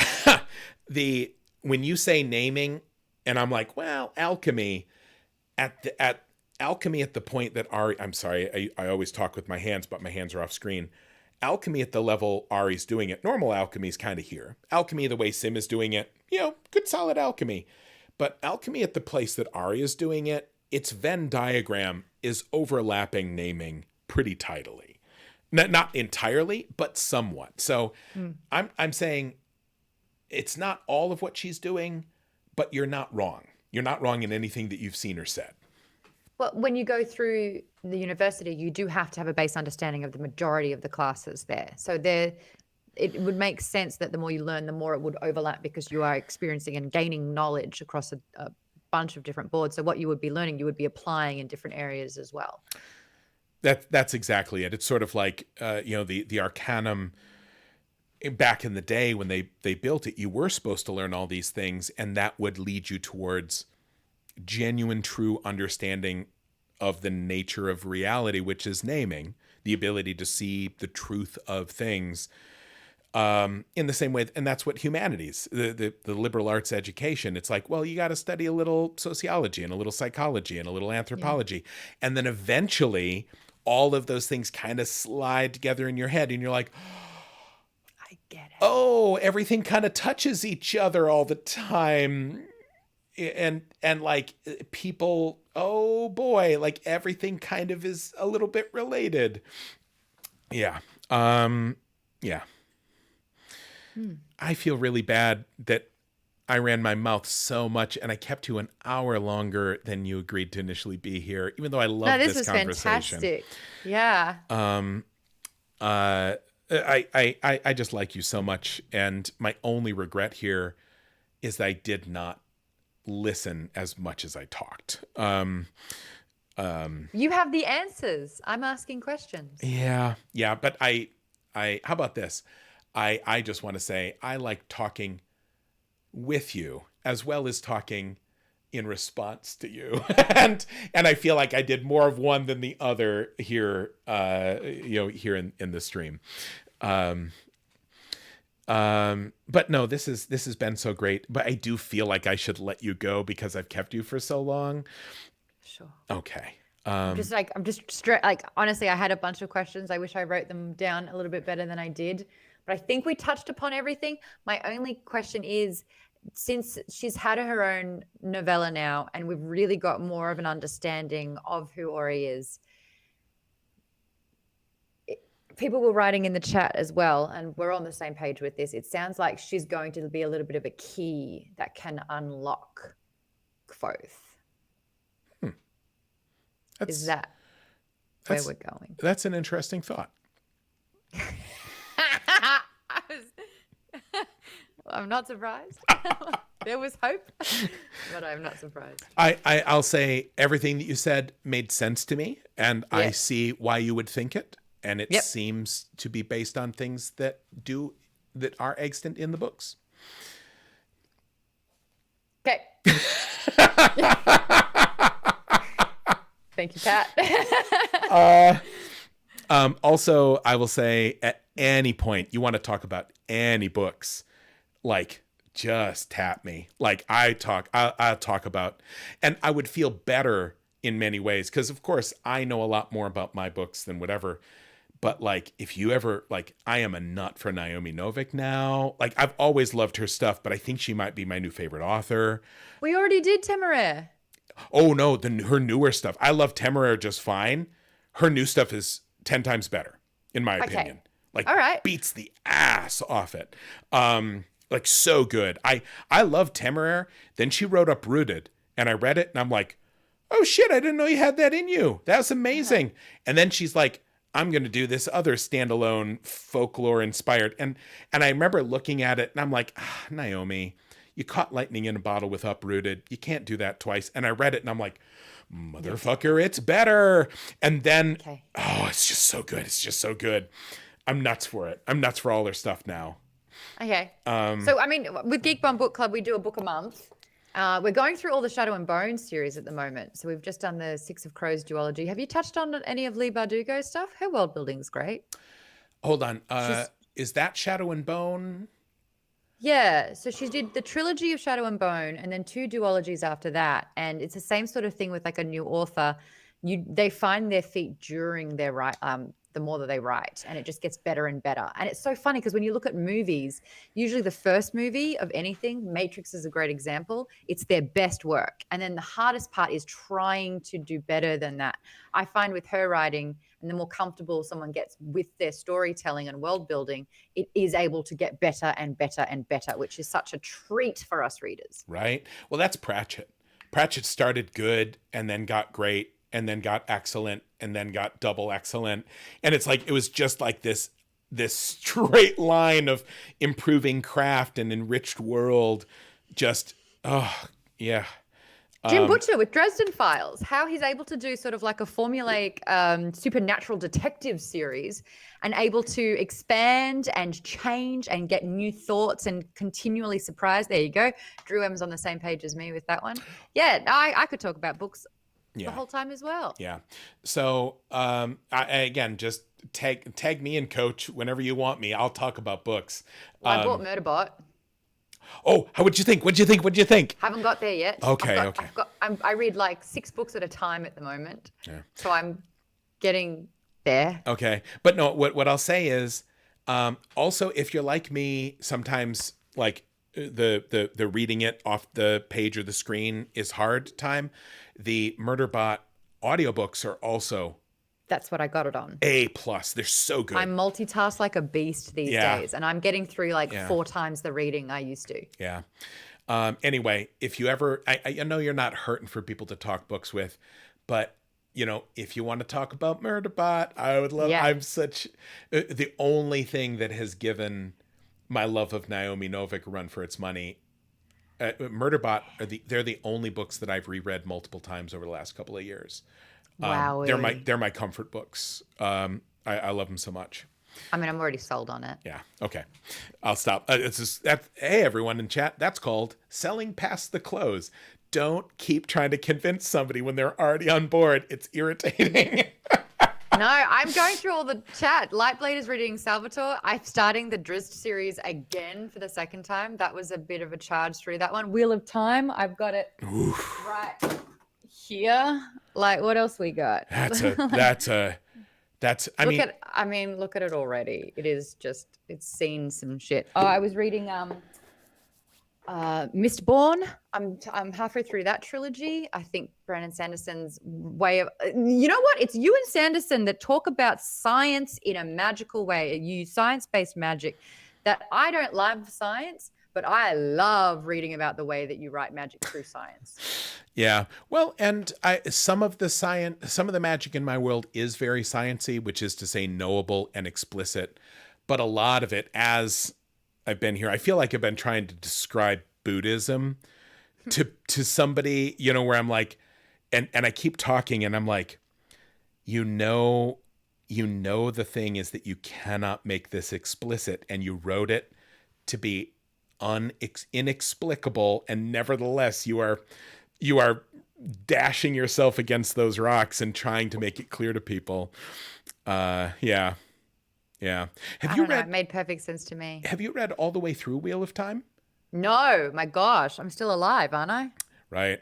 I know I would love to get it under my belt, but you know, like, okay, so when you talk about Murderbot, I bought it straight away. I like you sold it, and it was like the done deal. When people talk about Wheel of Time, you are prefaced with a challenge. You know, you just got to get through it. And I think and it's not just like a little get through it. It's a 2018 book get through it, you know? And with Wheel of Time, and I know it's sort of a big touchstone in the culture, in fantasy literature. I feel like responsible. It's got a map. Of course, it has so many maps. Oh yeah. I read it. But everyone who I've ever known who's loved Wheel of Time usually said, oh, it's like, I loved Wheel of Time. And they're like, until the 7th book, or until the 5th book, or until the 9th. And they always say, well, and then I got to this point, and then I'm like, and I'm done. And so, like, it's so rare for me to run into a person that's like, oh, I read all of it and loved it, which, I mean, typically people don't say that about Dresden. Well, they do, except with Dresden, it's the first book. They're like, I started reading it, and why the fuck did you recommend this misogynist trash to me, Rothfuss? Yeah. Because that first one, again, first book, he was Cutting teeth. he was combining what is inherently sort of a misogynist genre, the old, detective noir thing. The Dick dame, Tracy, yeah. the dame walked into my office and had legs for days, sort of thing, with this man out of time, and it came off looking so bad in that first book. Hey, Wheel of Time. If I have to be described a woman by her breasts only. Oh no, really? I haven't read it in 20 years. Yeah. Oof. There's a few. That's actually an ongoing joke in my book club where it's like when she walked down the stairs, her boobity boobs boobed all the way. And it's just like, man. Can I ask you a question? Because I know a lot of people brought it up, and I really struggled with it. Mm-hmm. And there's so little, like when you write a poem, like 2 words are important because you only have like 30 words. And when you write something as big as Slow Regard, like every sentence or every paragraph, it's like, I've got to be careful about it. There's the point at which she's getting ready to go into the water. And I'm like, I don't want to do whatever the dude equivalent is of, I'm writing a female character. Now she's going to stand in the mirror and look at her own boobs. And this is how she describes herself. But what you've done with Name of the Wind is that you've done it through, like you've got such grace with this character. You have what did we always say when we said he was an unreliable narrator? So if that's what he sees and he's, getting pit stopping on the way down when he's looking at her, that's what both would have done. But at the same time, he wouldn't want to come across like that. So the way that he would describe it would be in such a, you've got such good creative license there since you've got it through the eyes of Quoth. Well, and in Name of the Wind, that I feel comfortable with. Also, I never said Quoth was an unreliable narrator, just for the record. I did a lot. That's what we talked about, quite a lot, because he's got bragging rights, that guy, and it's his story. And he's like, here's how I became a hero. But it's... we could go on about that anyway. It's in Slow Regard where effectively she's moving through this world and and she's getting ready to go into the water. So she takes off her clothes, he takes off her dress, and then sits down on the ledge of stone. And because she is a physical creature in this world, and I needed this world to feel real. Like if you have no clothes on and you are sitting on bare stone, it is cold. That's a cold coochie, meow meow, yeah. Right. And then you have no idea the amount of time I sat, and I'm like, how does Auri think of her own ass? You can't. She's too pure. She's too fragile. She's too innocent. Can Auri think about her own butt? Sitting on this cold stone, and she can't not, because that would imply that she doesn't feel things in the world. Yeah, which she feels everything. Yeah, and she absolutely does. That's all she does is feel. And so, but also she can't be like, hooty la, my butthole got cold. Like, no. Yeah. But also, like, when you get into cold water, like, you're, like, even, like, as a guy who has largely, like, vestigial, like, and decorative nipples, that's a cold part. And so I'm like, and I didn't, and so I'm like, there's the triangle of death, which that get cold, and it. And then also up here, but how did Auri talk about that?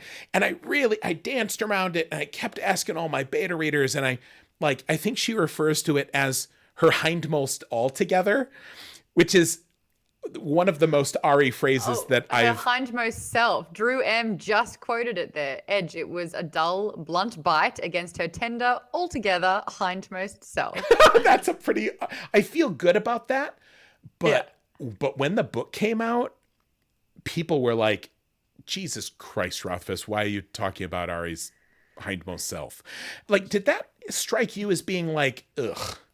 No. And Okay. I think I really liked the play on words because that is how she wouldn't just see it as that. It would, the way that you described it is perfectly Auri, you know, and she does have, she's got a human body. They exist. I hear what you're saying with that. And there is a sensitivity that you applied to that moment. But there is exactly Lightblader. I'm about to bring up that exact thing in Yes. when she made the joke, and this is like the evolution of Auri, and you can see that her wall is coming down with Foth because she made a joke. He goes, "Can I see where you live?" And she's like, "You want to see, like, you know, can I see your under thing?" And she's like, "People don't usually ask that." Like, and he goes, oh my God, that's not what I meant at all. I'm so sorry." And she's like, and then kind of like is a bit smirky about it. And he goes, "Did you just make a joke?" That was one of my favorite moments because it showed that she has a sense of humor and that she's clever and that she's jestful, you know, and that she's just a bit cheeky. And it's important for me as well, like from the culture here in the US, anything relating to sex is tarnished and smudgy. Whereas like I'm a big proponent of sex positivity.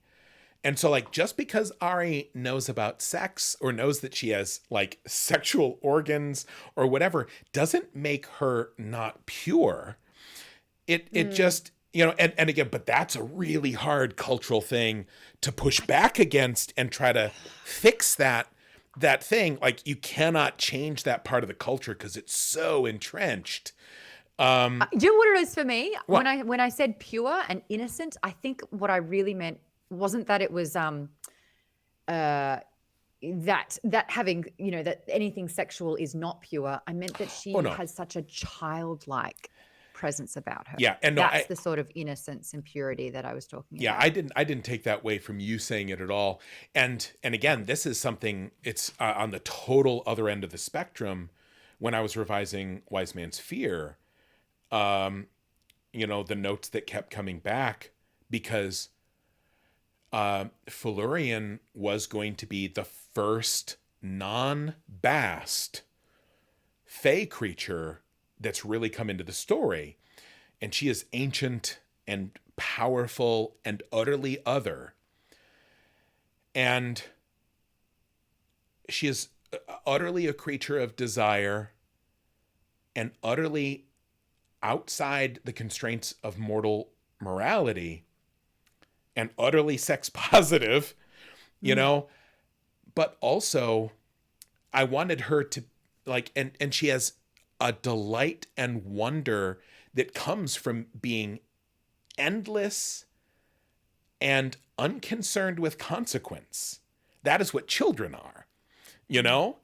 And so, but the whole childlike versus childish. Yeah. And they both got child in there. And so you have someone who is expressing a childlike wonder or delight or whatever, but then also like they fuck. It was I felt like I was walking on the edge of a knife through so many of those chapters because I didn't want to like take ham-handed corrective action to make sure that nobody could to be like, okay, P.S. she's 6'8" and has shoulders like a linebacker. Haha, now you can't ever be uncomfortable with this whole childlike thing. You know, anyway, yeah, again, Auri, again, it's just that as a guy, I really work on how to depict female sexuality and body. It's something I really obsess about. Yeah. Yeah. I hear you on that. There's two really great comments in here. Miss Necromancer is saying, I see Auri as pure, as in concentrated, not as in whatever we consider to be innocent in terms of sexual knowledge. Auri is very much like that amber liquid that came from the pumice, concentrated emotion and feeling and empathy and perception. Yeah. I love that That's comment. a great comment. But also just to kind of back my narrative of both being an unreliable narrator, we are talking about, this is a spoiler for Wise Man's Fear. Wise Man's Fear. So I outsexed the sex fae with my great sex performance. Well, I mean, there's just like accidentally I put some of myself into Auri. It's when I wrote that part of the book, I was like, well, isn't this how everyone does sex? It's super good. And so, sorry, Kvothe, I gave you an unrealistic sex ability because that's just all I can draw from is my own experience, which is being super, super sex good. I said all of it with a straight face. And now, oh no, now somebody's going to clip that. And then it'll, oh no. Both is just so good at it, and I can only pull from what I know. I mean, how do you even do sex bad? I wouldn't have any idea how to write that. Yeah, now I feel I made myself all sweaty making that joke. My whole point is the argument that Kvothe is an unreliable narrator. That's all. We did 4 weeks on this book, Pat. 4 full weeks chatting about it. I was so flattered, and I loved coming in so much and hearing. Again, when you have a baby, like, and here I'm not as a literal baby and not a metaphorical baby, you just want people to be like, your baby is great. And you're like, thank you. It is great. I love my baby. And then as your kid gets older and they can do things, even the simplest things, you're like, they look around and you're like, you see my baby looking around like a champ? It couldn't do that before, but I helped it get to there. And then, like, now that my boys are older, I love it when people come over. Like, when my older boy, Oot, was like 2.5, a friend came over and he kind of came in and he was hanging out and then he relaxed and he just started to talk. And at one point, my friend he said something and she looked at me and I'm like, and then he wandered away and she's like, I have a 5-year-old niece who doesn't talk like he does. Wow. And I'm like, and you're like, ooh, ooh, ooh. And I'm like, that's right. My baby is awesome. So, but the thing is, when you write something, when you do an art, you always hope that people will appreciate it. And if you put things in, you hope that they will see the things you put in.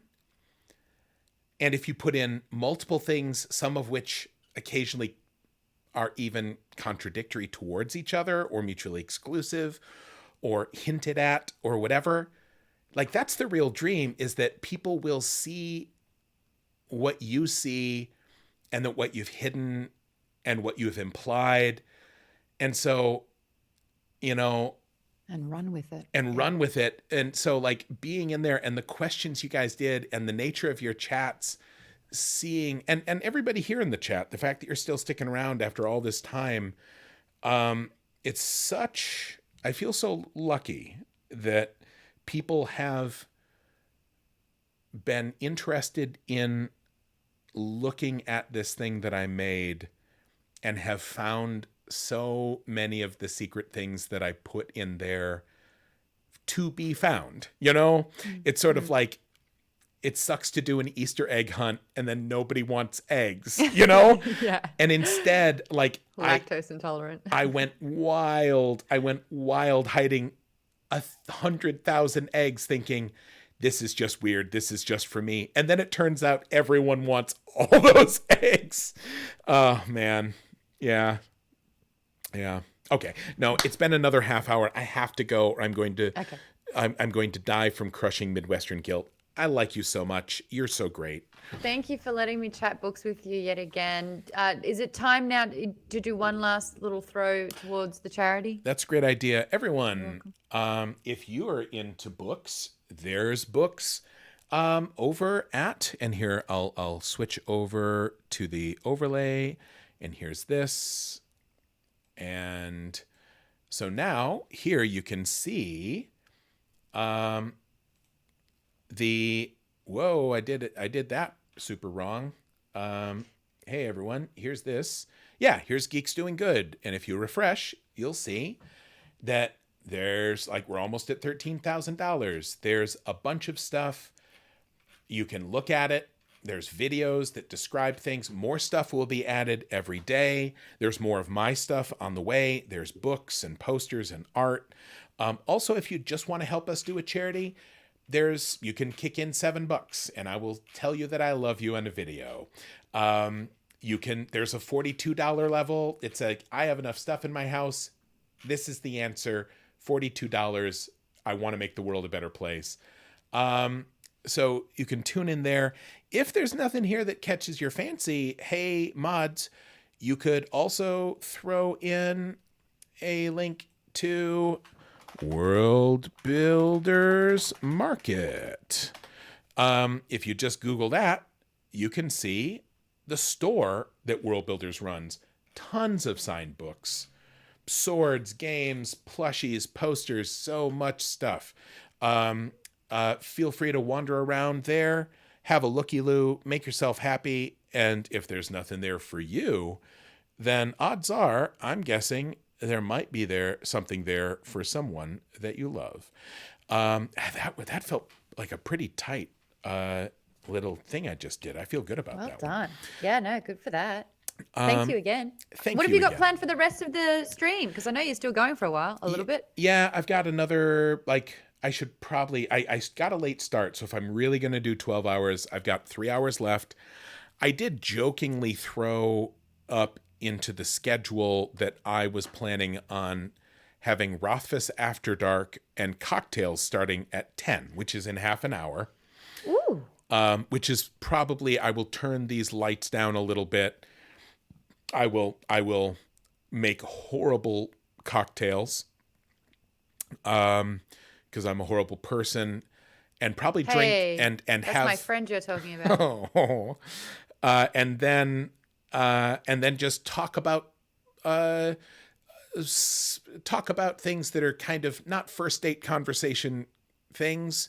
We'll talk about truth, beauty, sexuality, the nature of man, butts, stuff like that. The conversation wanders wildly during Rothfuss After Dark. So,